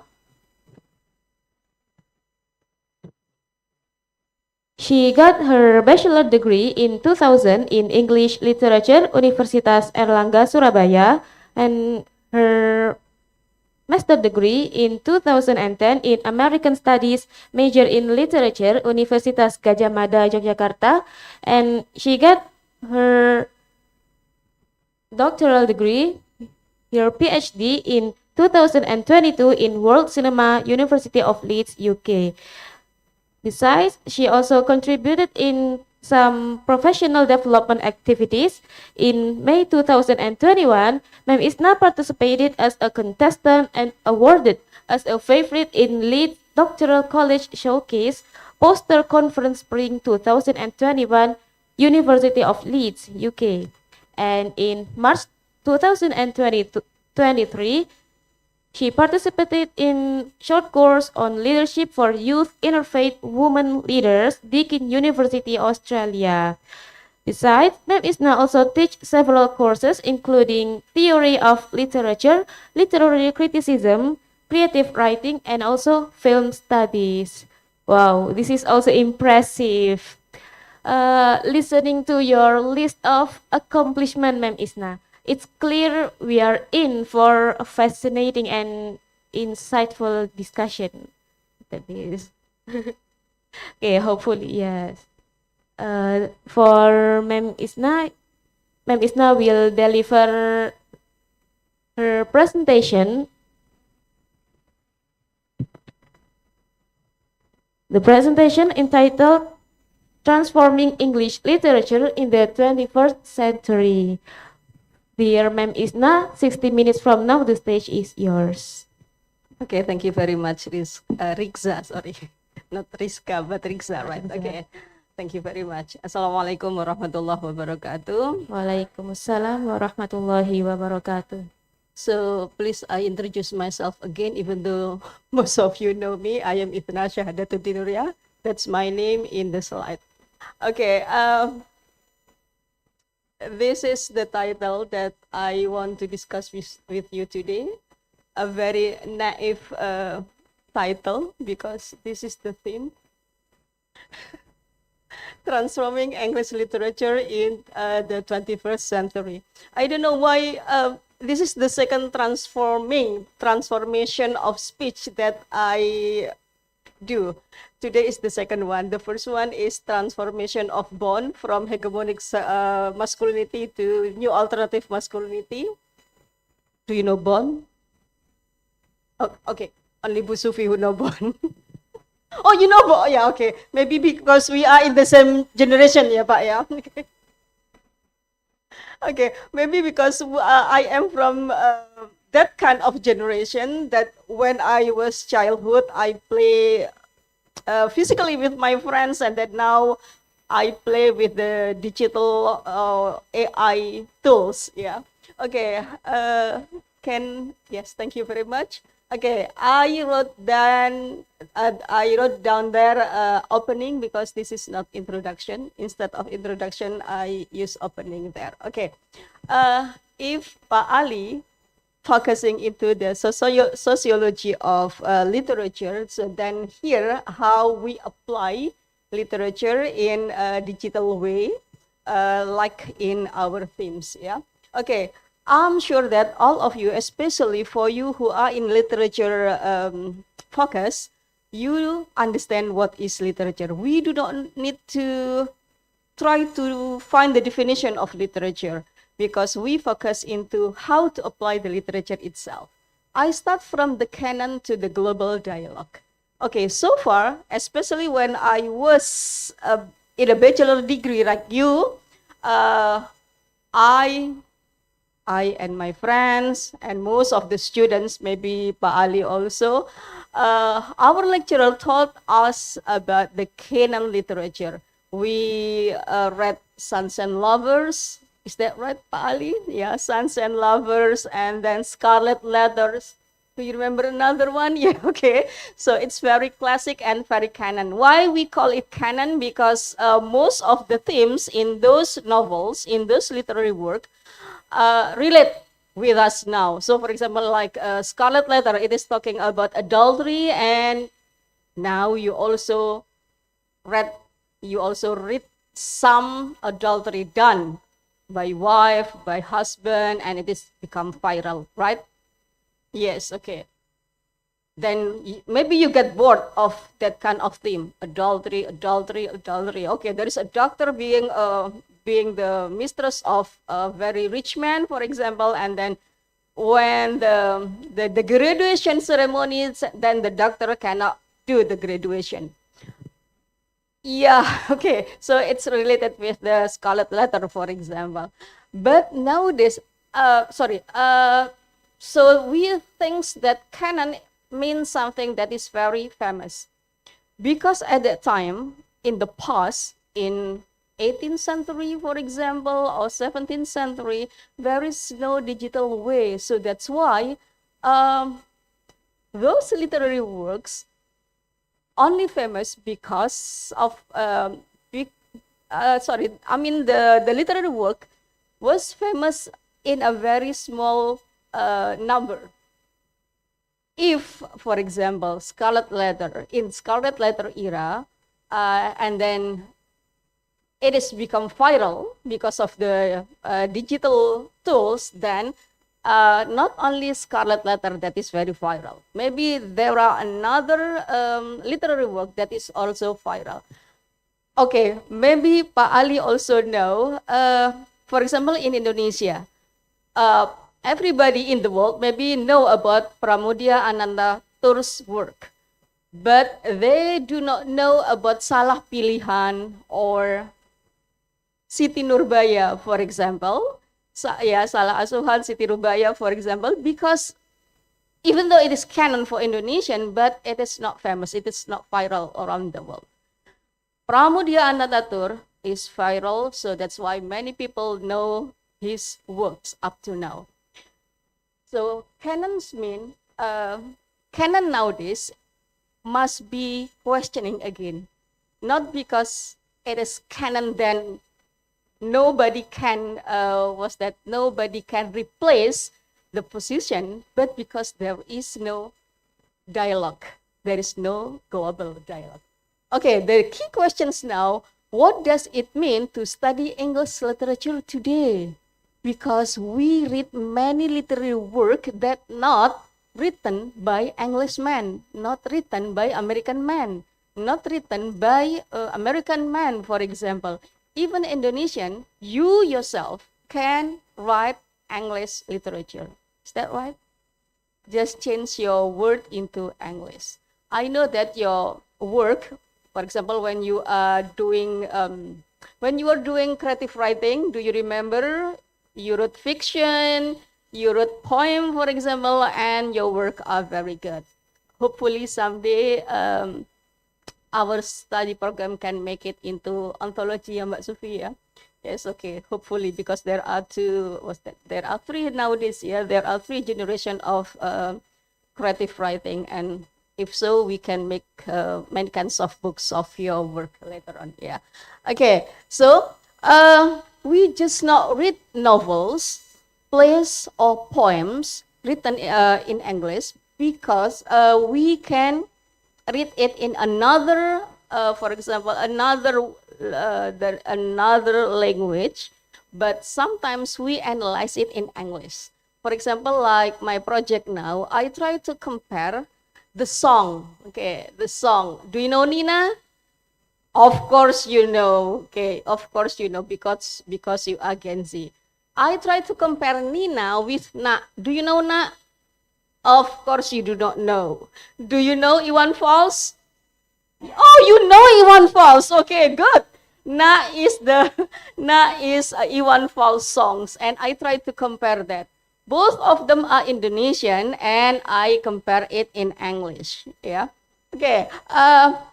So here, literary work carries expanded meaning shaped by globalization. So someday, when my project finishes, many people, I mean not only Indonesian, but other people outside Indonesian also can read my project and they know the song of Nina and they know also song of Iwan Fals. Yeah. Okay. Then it's also what's that? Literary work also talking about digital culture. Means because of the digital tools, we not only know about American, but American also know about us. We do not only know about Australian, but also Australian know about us because of the digital culture. They know our culture and we try to understand their culture. How many mu'alaf in UK, for example, and how many, I don't want to say in a different way. I mean, how many Muslim who become not Muslim in Indonesia, they know about us and we know about them because of the digital culture. And we also will have critical reorientation. Means so far, because we read the novels, we read the poems, we read the drama, then we have our own orientation. When you read, for example, Waiting for Godot, do you remember Waiting for Godot, right? Yes, okay. This is the first literary work that is absurd, right? Okay. So then later on, maybe now, okay, Waiting for Godot was written in 1965, if I'm not mistaken, and then after how many hours? How many years? 60, 70, 80, 90, 20, 2011. Okay, after 60 years, maybe you will change your opinion about Waiting for Godot. You are not only think that it is absurd, but you also can see the masculinity inside of Waiting for Godot. We do not only talk about wrong or right, or we do not only talk about that Godot means God, right? Okay, so far we know that Godot is God. Not only talking about that one, but we also thinks about how capitalism inside of Waiting for Godot. Okay, next slide, please. Okay, so that's why here in the second slide, I say rethinking the canon because we are questioning, is it canon? Is it correct that is canon? Okay, nowadays canon is beyond European tradition. So we do not only think about sons and lovers, we do not only think about Romeo and Juliet, we do not only think about waiting for Godot, but we have new voices here. I write down 3 voices here. The first one is Chimamanda Ngozi Adichie. Hopefully, my pronunciation is correct. Yeah. Okay. Adichie is from Nigeria. She is a female writer. She is a feminist. She is from a very well-educated family, and she also a well-educated person. She finished her MA, 2 MAs, first in Johns Hopkins and the second is in Yale. Both of them are very good university. Do you want to go there someday? Inshallah, yes, okay. Yeah, okay. Yeah, I don't know if you do not know about them. Yeah, okay. Then the second one is Arundhati Roy. Okay, from the name we know that she is from India. She is also a feminist, a writer feminist. Yeah, and then so both of them are women. Yeah, Adichie and Roy, both of them are women. That's different with the last one, and then number 1 and number 2, both of them are focusing into feminism, yeah. While the last one, Ocean Vuong, he is Vietnamese, but he lives in America now. And most of his work talking about politics. Last night, and I don't plan to open the Facebook, but I opened the Facebook at that time last night, and I found that Ocean Vuong talked about politics in America. He said that American people are very bored of their politics because since they were child till they die, they only have 2 parties in their country. They only have Republic and Democrat. Yes, okay. That is different with Indonesia because Indonesia has multiple parties. So you can choose which one do you want. But because of that, then you are confused. Then because you are confused, that our democracy become confusing also. So multiple parties or just 2 parties, both of them are confusing for us as a human. Yeah. Okay. So sorry, Ocean Vuong is the only one man here and talking about what's that, politics. Oh yeah, I forgot to tell you that Arundhati Roy is an architect. Yeah, she is an architect, but she write not about an architect, but she writes about literary work. Yeah. Okay. So here from number 1, number 2, number 3, Adichie, Roy, and Vuong. Those are the new voices in canon in the world. They don't talk about European or English, but they talk about their own country in English. So many people around the world understand how female in Nigeria, for example, how female in India, and how politics, the different politics between Vietnams and America. So that's why canon means, according to me, canons is ongoing conversation. This is not something great avant-garde that has been done in the past. Canon can be nowadays literature, but it gives us new voices, something new. Okay, next, please. Okay, so then I just want to tell you that literature is beyond the page. So far, we know literary work always in the page. You read novels in pages, right? And then you write poems also in pages. You read a drama like Waiting for Godot, for example, still in pages. But nowadays, like Pa Ali said, literary work, it's not in pages because we use digital tools, yeah? Okay, so that's why there is digital storytelling. You can open your YouTube and then you find the digital storytelling. So that's why later on, your son or your daughter will listen the storytelling through the digital tools, not from you. And usually they will have the same template like my nephew. My nephew, when I ask him to tell the story, he always say, pada suatu hari, once upon time. So then when the teacher asks him to tell the story in front of the class, that's the first sentence that my nephew said. Pada suatu hari, even the teacher say, kemarin, no, the teacher is wrong. He doesn't follow the teacher. He just follow the YouTube. Pada suatu hari, once upon time.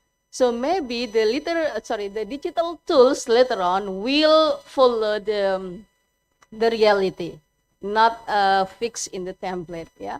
Okay. And then there is interactive fiction also. Like Pak Ali said that in Wattpad, for example, because I am the practitioner of Wattpad and I am hibernating now.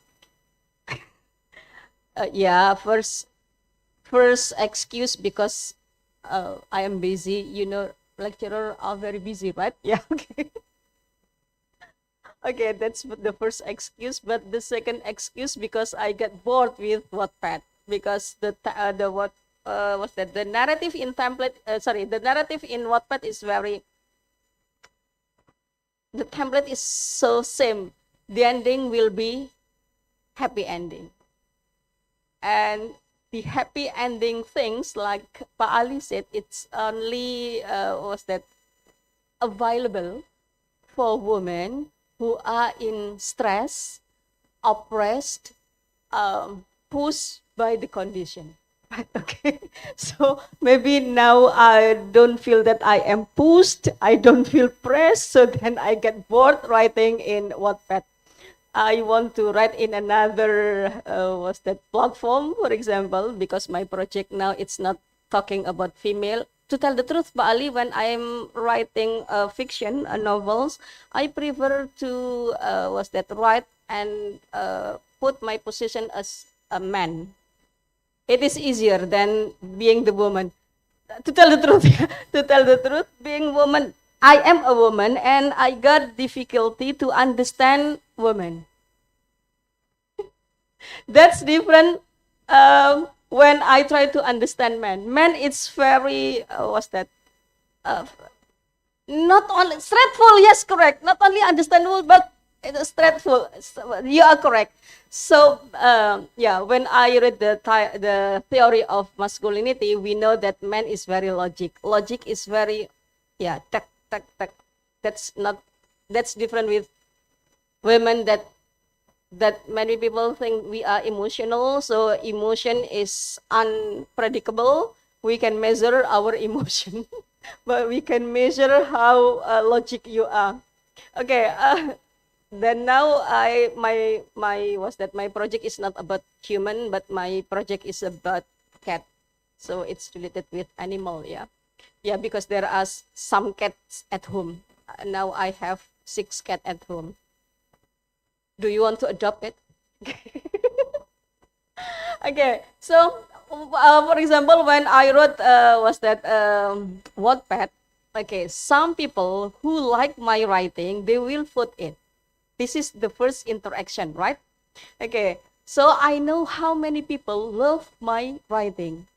But the second, they, like Pak Ali show you just now, there are some comments. They also give me comments. Yeah.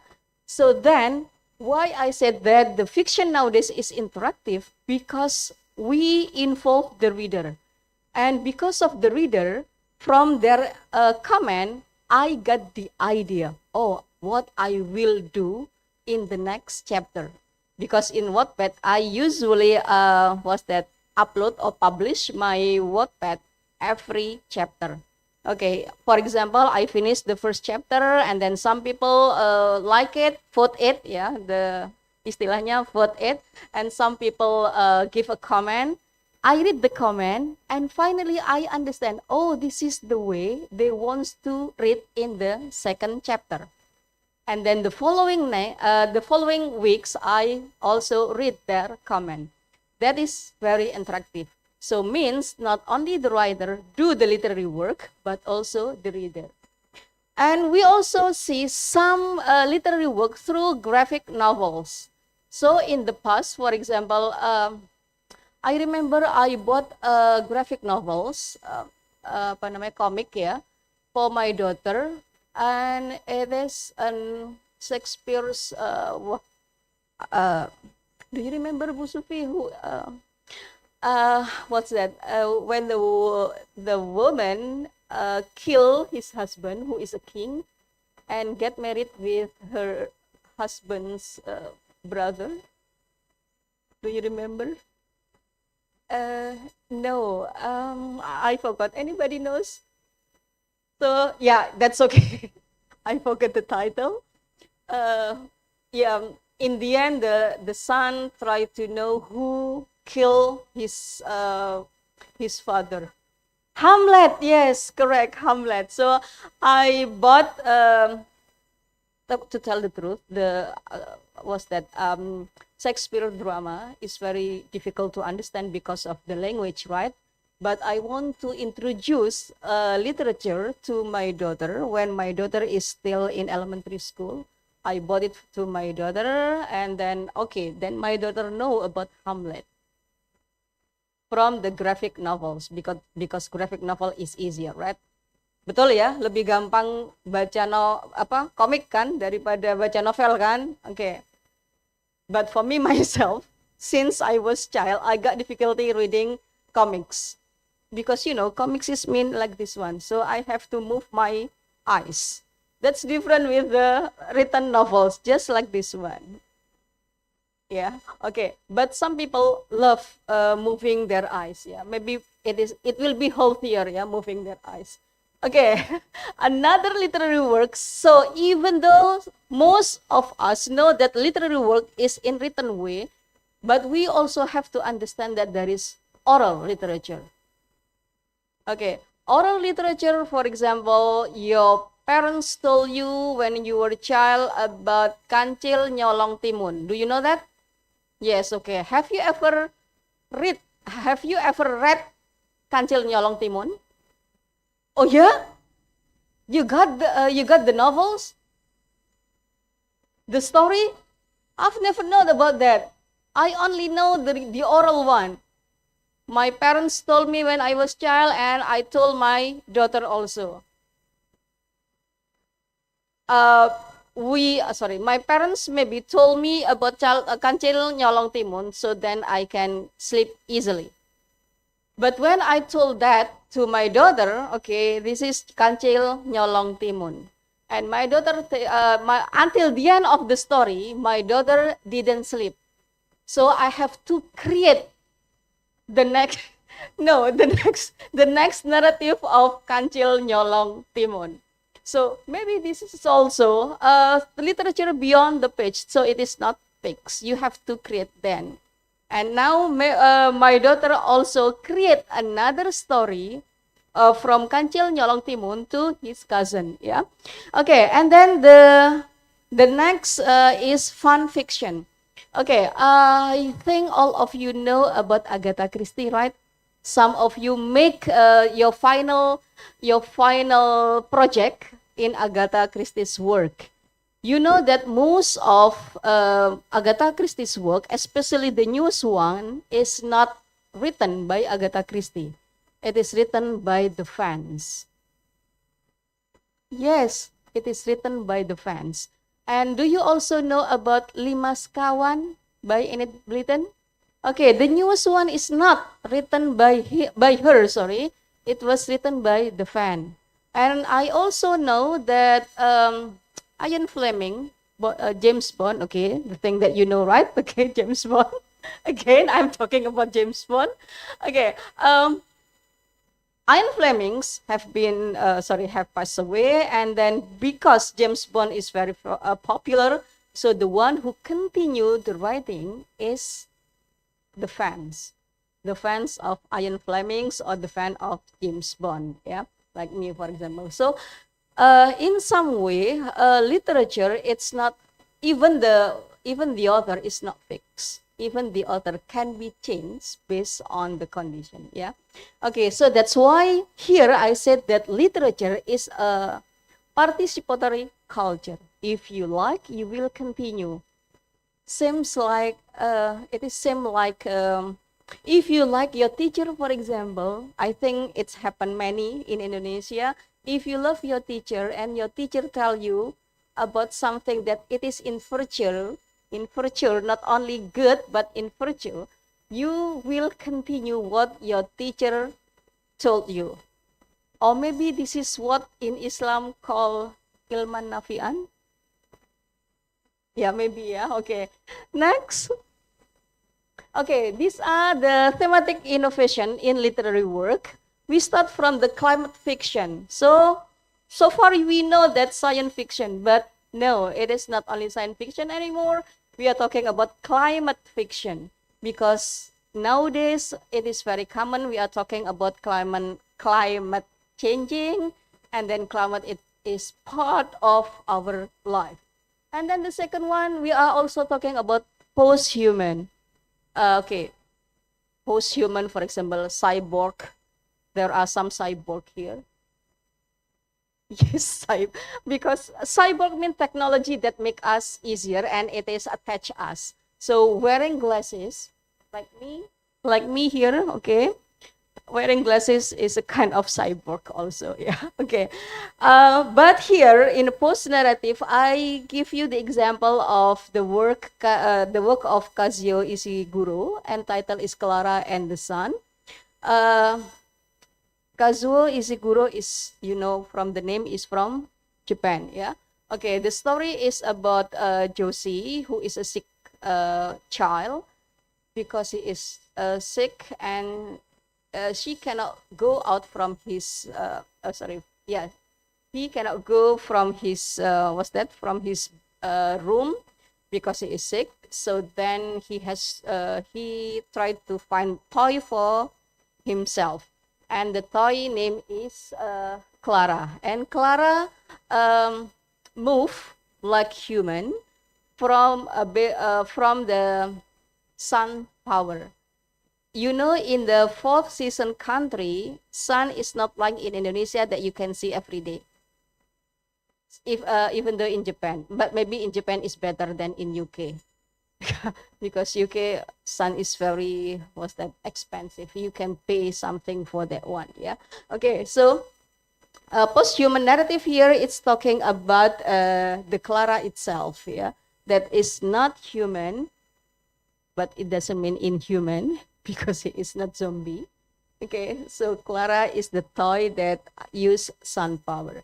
And then the last one is the last thematic that it is famous nowadays for digital literature is migration and identity. So we do not only talk about Western country. I think the novels written by Tayyip Saleh here. The season of the migration to the north. Is that correct? Do you know that? In Muslim English literature? Really?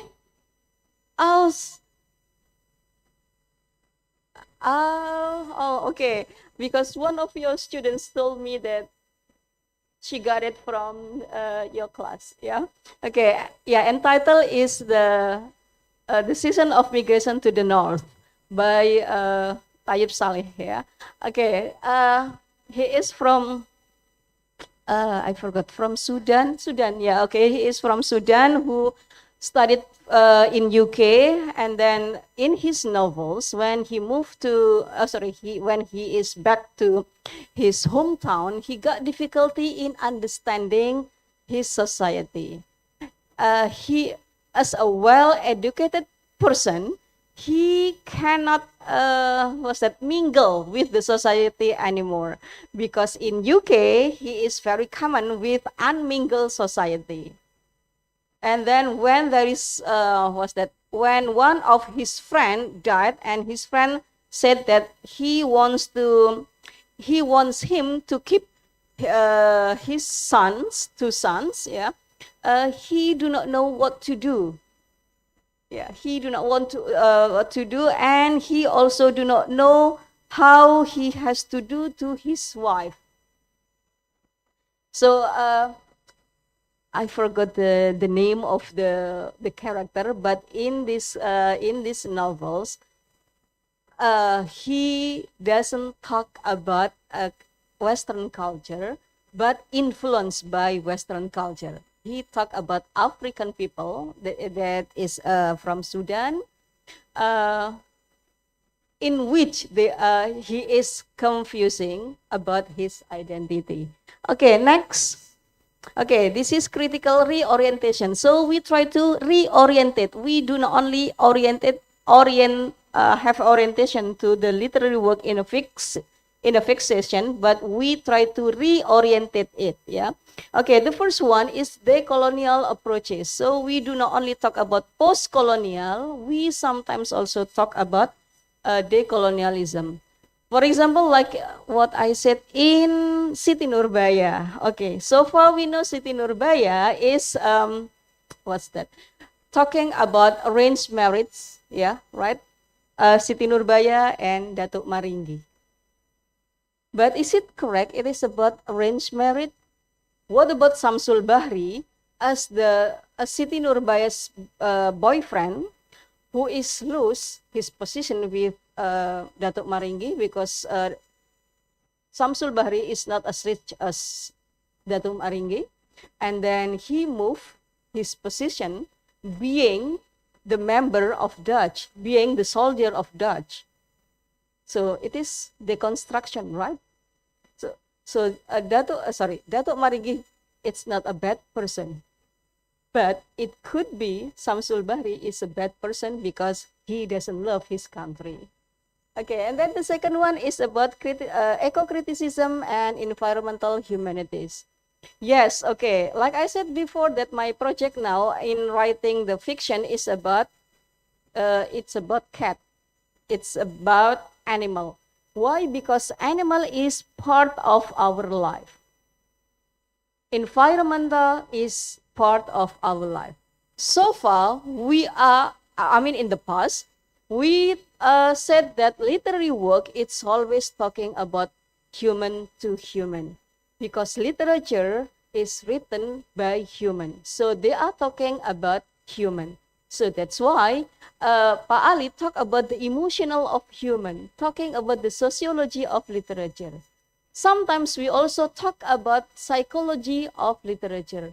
But we do not only talk about psychology, we do not only talk about sociology, but we are also talking about what we are there, yeah, what we are existence, yeah. So environment is part of our life. So environment, it's also must be part of our literature. So if you say, what's that? Terelie, for example, that written hujan, right? Okay, so hujans mean part of our environment, and it is part of our life also. And then the last one is digital humanities and new reading practice, because the way we read is different nowadays. If your parents, your lecturer, for example, told you, please read your book, don't worry, your book is in your cell phone. Your book is in your laptop. So you do not need to buy book physically. You do not need bring book physically, because all of your books are in your laptop. Me either. I also do that. Can you imagine if I have, for example, the lecturer have to buy a lot of books and have this kind of library? So we have to be very rich, yeah. Okay, next, please. Okay, so here we continue into how you make research or the way we have to teach, yeah. We have to balance between canon and emerging texts. we do not only talk about something in the past. Oh yeah, I know Sons and Lovers. Oh, I know about Merchant of Venice. Means you live in the past. We also have to appreciate the emerging texts in front of us. So that's why in our literature department, we learn classic literature, romantic literature, uh, modern literature, and pop lit. Yeah, okay. So we have to make it balance. Yeah, from classic literature to what's that? To the pop literature, because it is just emerged. Yeah. Okay, and then the second one, interdisciplinary method. Yes, method is not something fixed. So far, we only know in literature, we always use qualitative method. Is that correct? Is it okay if we use quantitative? Why not? You are free. Is it okay, for example, if you have to explore for example, for your final project, is it okay if you explore your final project about films? Fine, because film is part of literature. Is it okay if you discuss about song, for example, not about music, because we are not music department, talk about song? Fine, why not? Is it okay if we are talking about graphic novels, comics? Kenapa enggak? Literature is very large. It's not only written language. In some way, it is also oral language. In some way, it is also sign language. Because the mute person is also need. It's also, what's that? Yeah, need to provide with literature. Literature is not only talking about fiction, because literature will form who you are, will form your identity. This is you. So then, after you learn about literature, someday you have a problem, you know how to solve the problem from the literature. And the last one is fostering okay. Fostering critical literacy in a digital age. Yes, okay. So we have to adapt that it is nowadays is the era of digital. So don't think that if a person, for example, your daughter, for example, okay, you haven't had daughter, yeah? Okay, for example, your sister or your brother focus into the what's that, the cell phone, it doesn't mean that they just scrolling their social media. It could be they read. So please throw away your negative thinking. Yeah, please try to be husnudon. That's what our religion teach us. Yeah. Okay, next. Okay, this is the last one. Okay, closing reflection. So there is no introduction, means there is no conclusion. I have opening and close reflection. Okay, literature as human, because literature is created by human. Cat doesn't create literature. Yeah, literature, just like human, it is alive. So means literature is living. Literature is moving. That's why it is adaptive. Literature is developing. So that's why it is transformative. That's why Toni Morrison, do you know Toni Morrison? The Bluest Eyes? You don't know? Bu Sufi, of course, know. But you don't know? Oh my God. Okay. Fine. Okay. Maybe someday you have to find the Bluest Eyes in film, yeah? Toni Morrison said that the function of freedom is to free someone else. If you trap yourself in one place, mean you trap other people. You do not free other people. So free yourself, then other people will free.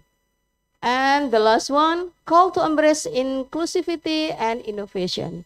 Like as I said before, literature is like human. We are moving, we are developing, so that's why we need the innovation.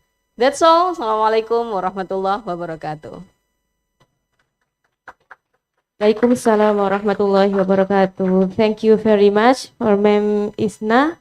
That was such a powerful presentation, I think.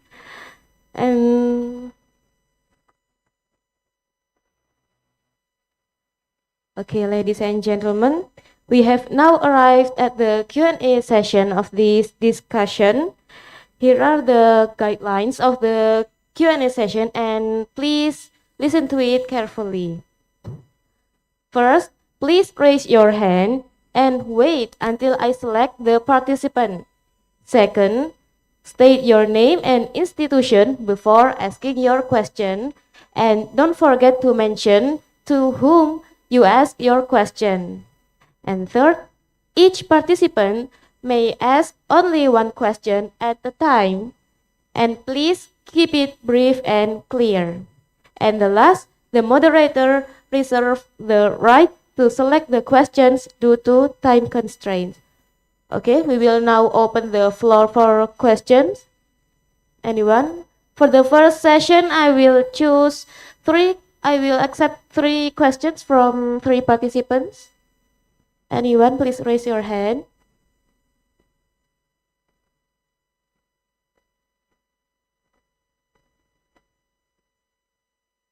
Come on, anyone?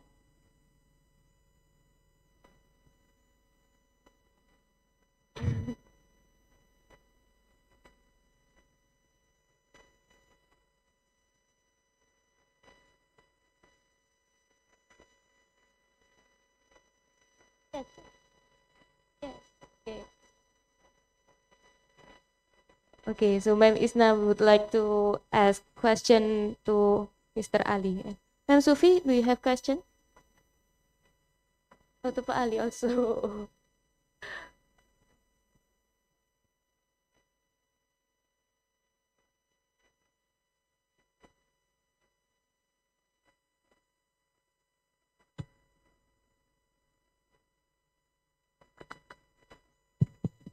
Bismillah. Assalamualaikum warahmatullahi wabarakatuh. No need to introduce Waalaikumsalam myself. I think everybody, yeah, I'm sure everybody here knows me. Okay, Pak Ali, good to see you again. um, yeah, I need to talk about something related to digital literature. I've been teaching this subject for at least for 3 years now, from 2021 cohort, 2022, and 2023. Although I do not have any background expertise in this subject, let's say I'm being honored in taking this subject. And we have this class for 2 credits, and so far our activity in class is let's say exploring all the genre of digital literature. That's why when Pak Ali previously asked the students what are the theory you use, they cannot answer that. What we do not, yeah, I mean, we just explore the genre and then the interactivity between the readers, etc. What I would like to ask is, maybe if it not against the rule, I would like to ask you to share. Maybe there's any students in UNESA who who are interested to take this subject for their thesis. I mean, regarding the requirement, for example, like if they want to discuss a work in Wattpad, I mean, what kind of specific requirement, like how many likes, how many vote, or what is, because like Bu Isna said before, Wattpad, there is not always a good writer. I'm so sorry to say, good writers in Wattpad, right? I mean, that kind of requirement. I mean, something like that. Okay, thank you. Okay, thank you, Ma'am Sufi, for your question. Mr. Ali, would you like to answer it directly? Yes.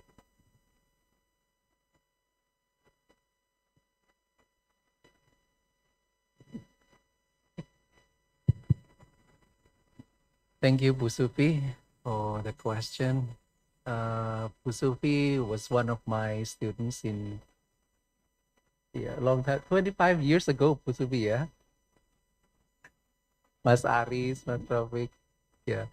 25 tahun yang lalu ya mengajar di sini ya. Tapi waktu itu di Ayani sana ya. Okay. Well, you know, when you open your laptop or your mobile phone, so I think that you are going to have a lot of advertisements on stories online. So when you open your Facebook application, so suddenly, you know, the story is streamed there and you will get the advertisement. All right, so this kind of show or movie, if I'm not mistaken, so this is a kind of movie. I think that you know the title of one of the movies online on Facebook, Married to Gangster. I'm married to gangster or something like. Oh, um, another story is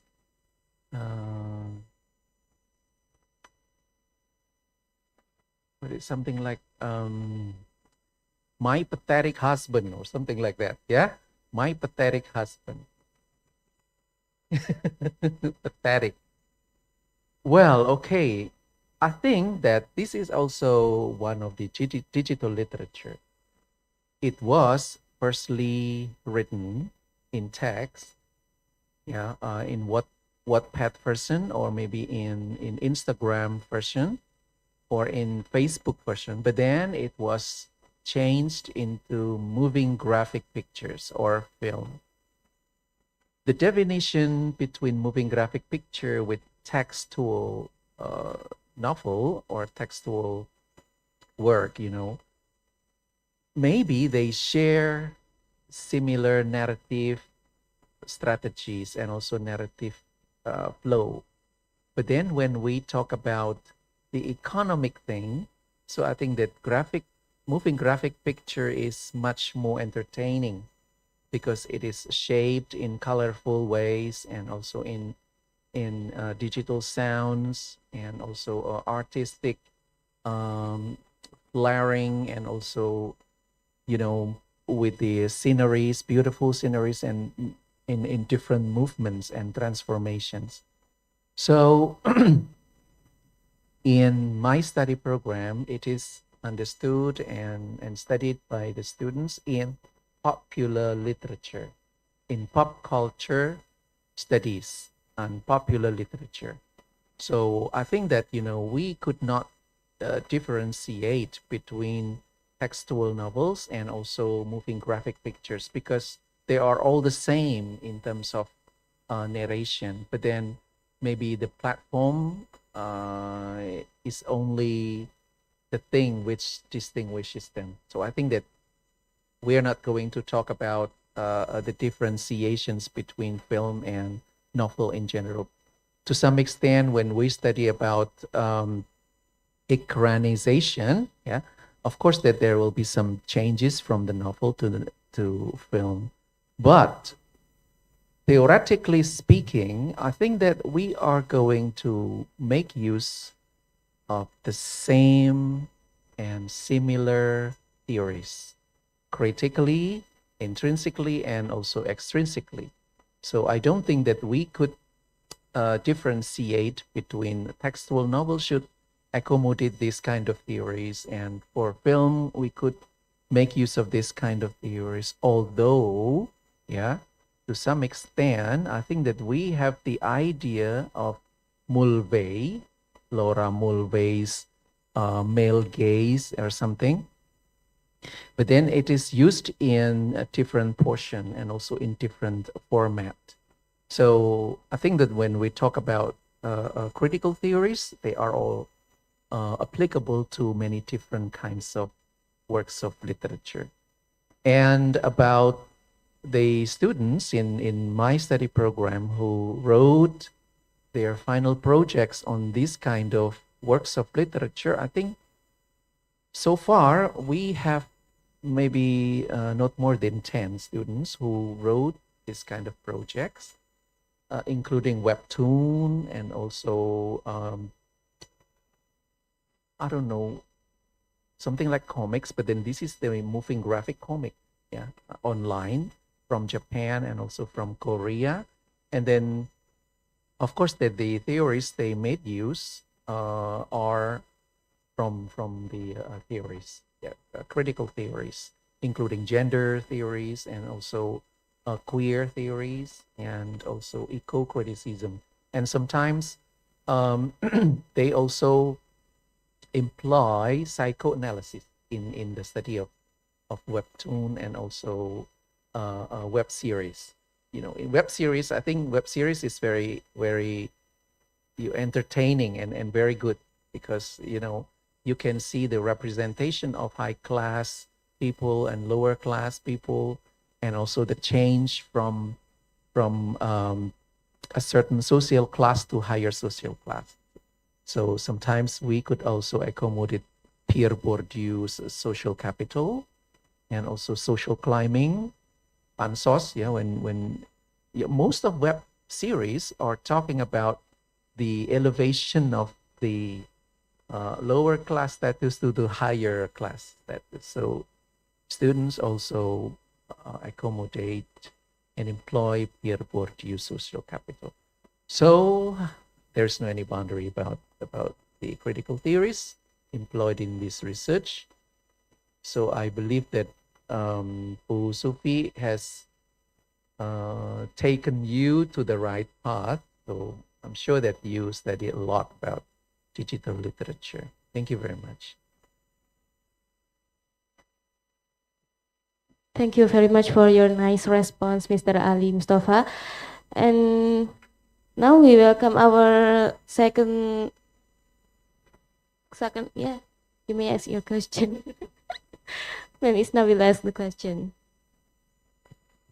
Let me ask the questions as there is a representative of you, ya, perwakilan dari kalian.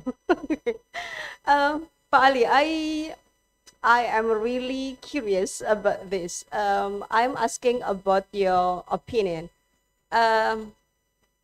It is about post-truth in digital era. There are many people being a writer because of AI. So they just put the prompt and then emerge the text, right? Okay. It means, for me, this is post-truth because it is not the really us who write it. But yes, of course, we are writing the prompt. We are the one who write the prompts. What do you think about this? Thank you, Puisna. This is such a difficult question, and well, it traps me because I were in the position when I have to make use of AI when generating ideas and also generating some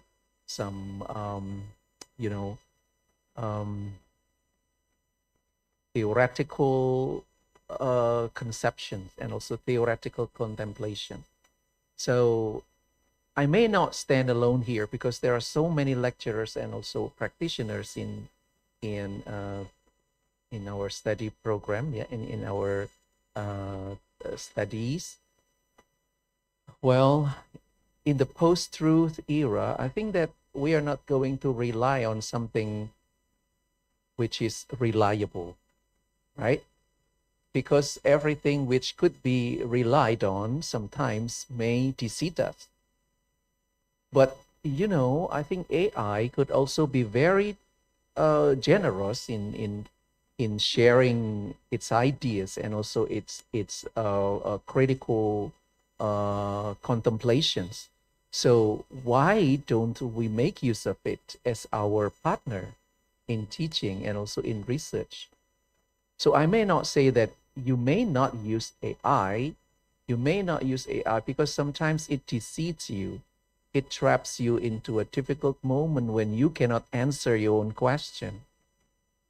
AI is much more brilliant than you, right? Okay, so we have to befriend with it.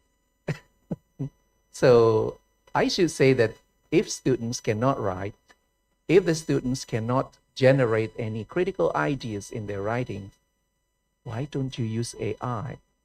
There are so many different platforms on AI which could help your research. For example, if you do not know exactly about a certain a theory or a certain classification of theory, or you can ask about how to map theories in general, so you can ask Perplexity.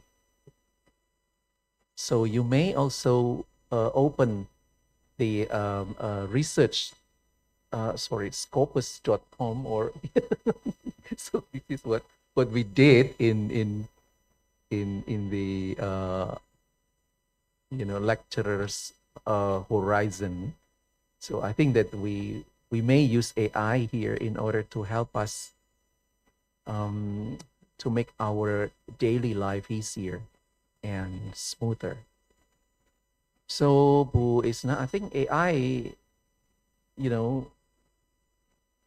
AI, the authorship, AI could also be hand in hand with you. It can work together with you to produce and generate a very good writing. For example, if you want to write a novel, you can ask it, I want to write about something related to, redemption, for example. I want to write about my redemption of being, a sinner in the past, for example. So it can generate an idea for you. So it can ask you, what kind of story do you want? What kind of flow of the plot do you want? What kind of protagonist do you want? Okay, so we can talk to it. It means that the whole idea there in the AI is from our own general conception, but then it can help us to generate the flow and also maybe the wordings, yeah. But everything could be shaped and also reshaped by us. So I'm okay with AI. Yeah. Thank you, Puisna, for the question. So I think that everyone here is welcome to make use of AI. So don't say that AI is a sinful action. No. We cannot avoid this. If you want to survive here in this digital age, use AI wisely. And of course that you have to be brighter and to be wiser and even smarter than AI. Thank you. Okay, thank you very much for your answer, Mr. Ali. Okay, because we've got two questions for Mr. Ali, and anyone would like to ask for Ma'am Isna? Okay, is there anyone? If there's not anyone asking question, I would like to ask a question to Ma'am Isna. Okay, I'm curious, Ma'am Isna. You talked about moving beyond the traditional literary canon, right? And I wonder, how do you see the biggest difference between studying literature in the past and in the present? Because according to your many experience as educator also.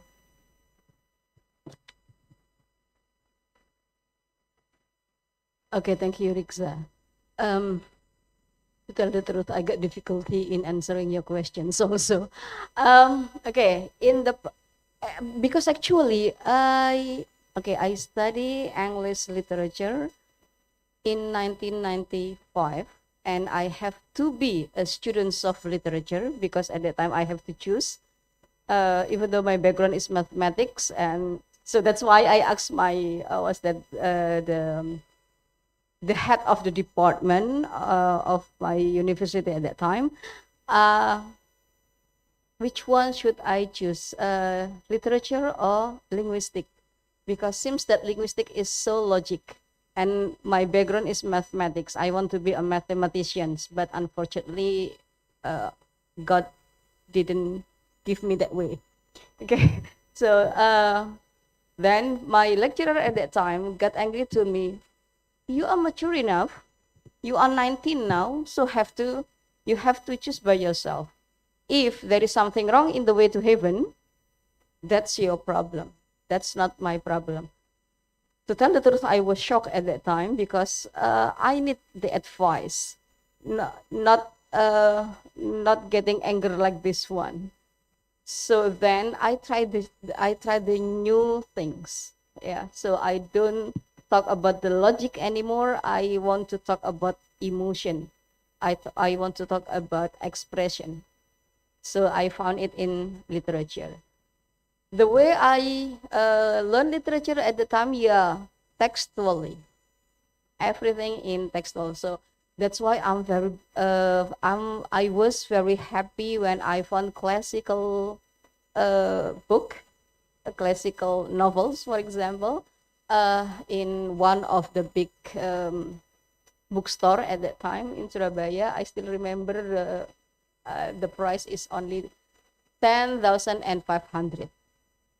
It is very cheap nowadays, but now at that time, yeah. Okay, so I only read that one, but my other lecturer from UNESA at that time, IKIP. Do you know Pak Santiko Budi? Yes, okay. Pak Santiko Budi was also one of my lecturer in UNER, and he also was the director in YPIA. At that time, I also was a teacher in YPIA. He told me, why don't you try something new? For example, analyzing song, analyzing films, because it is also part of literature. It is long time ago, 30 years ago. 30 years ago, Pak Santigo Budi have told me about that.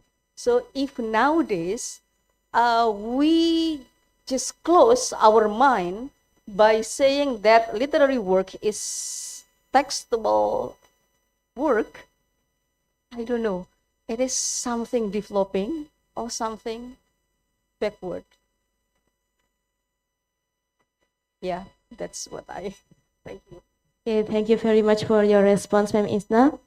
Okay, because we already have 3 questions answered, I would like to thank you for the excellent questions and responses from both the participants and from our speakers. Please give applause. Okay, ladies and gentlemen, that concludes our plenary discussion in for the National English Undergraduate Student Conference 2025. On behalf of the committee, I would like to extend our deepest gratitude for our 2 distinguished keynote speakers. Thank you, Mr. Ali Mustafa, and thank you for Ma'am Isna for their invaluable contribution and insightful ideas. Also, I would like to say thank you for all the participants for your enthusiasm, for your active engagement and kind attention. Now, I would like to give the stage back to the Master of Ceremony. The last I say, wassalamualaikum warahmatullahi wabarakatuh.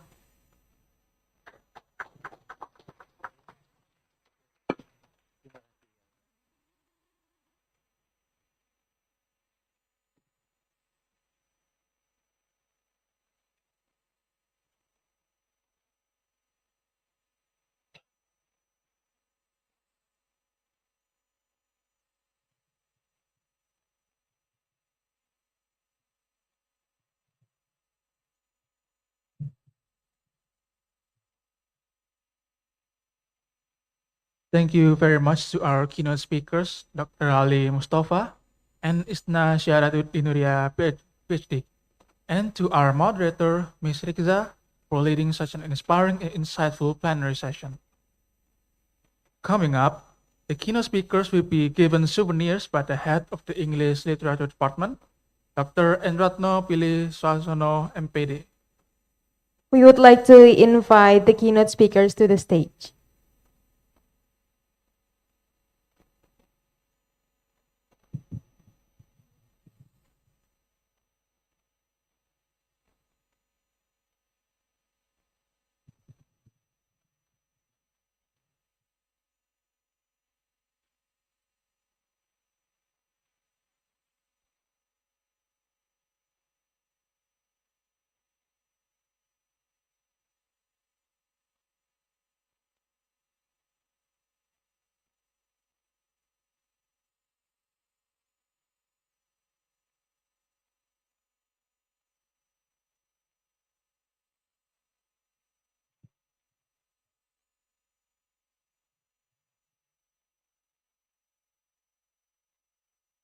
Let's take a moment.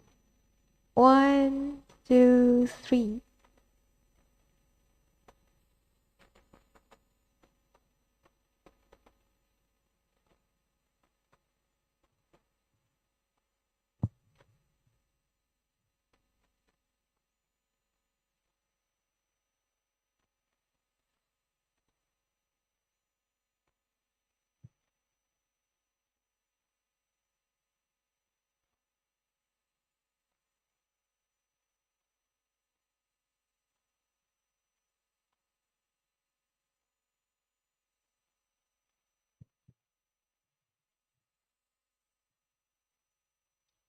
Ladies and gentlemen, that concludes the morning session of NOSCO 2025.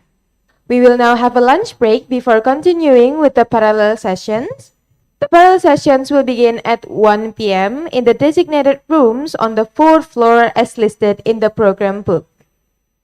For all presenters, please note, those wearing the conference ID card are kindly requested to show it to the committee to receive your lunch. We hope you enjoy your lunch and come back refreshed for the next session. This has been your Masters of Ceremony, Lintang Widya Faustina. Andika Arya Nazarian. Thank you and see you at the parallel session of NOSCO 2025. Wassalamualaikum warahmatullahi wabarakatuh. Okay, now we're moving on to the taking pictures together.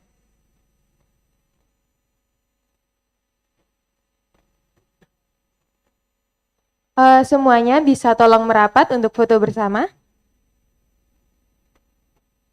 Merapat ke row tengah, ya. Yang sebelah kanan ke tengah, ke kiri yang tengah juga. Timbuhan ke tengah semua ya. Ayo Mbak, yang masih di sebelah kiri mohon ke tengah.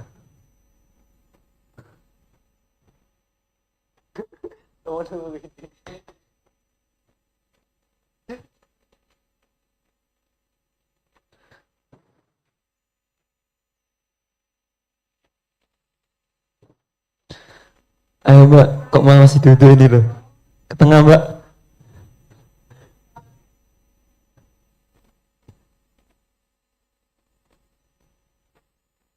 Oke, monggo bisa ke tengah teman-teman. Minta tolong ya Mas Mbak, segera difoto. Berdiri semuanya. Barisan kedua ini monggo bisa diisi. Barisan kedua, yang di kanan dan yang di kiri bisa ke tengah.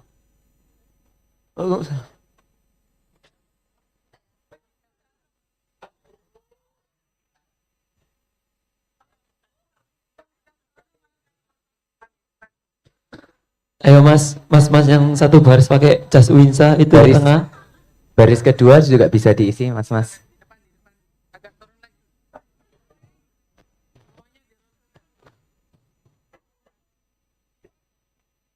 Mas.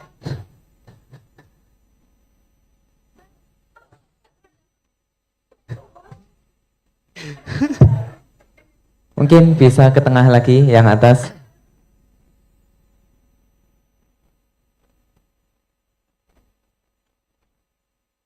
Ini mas.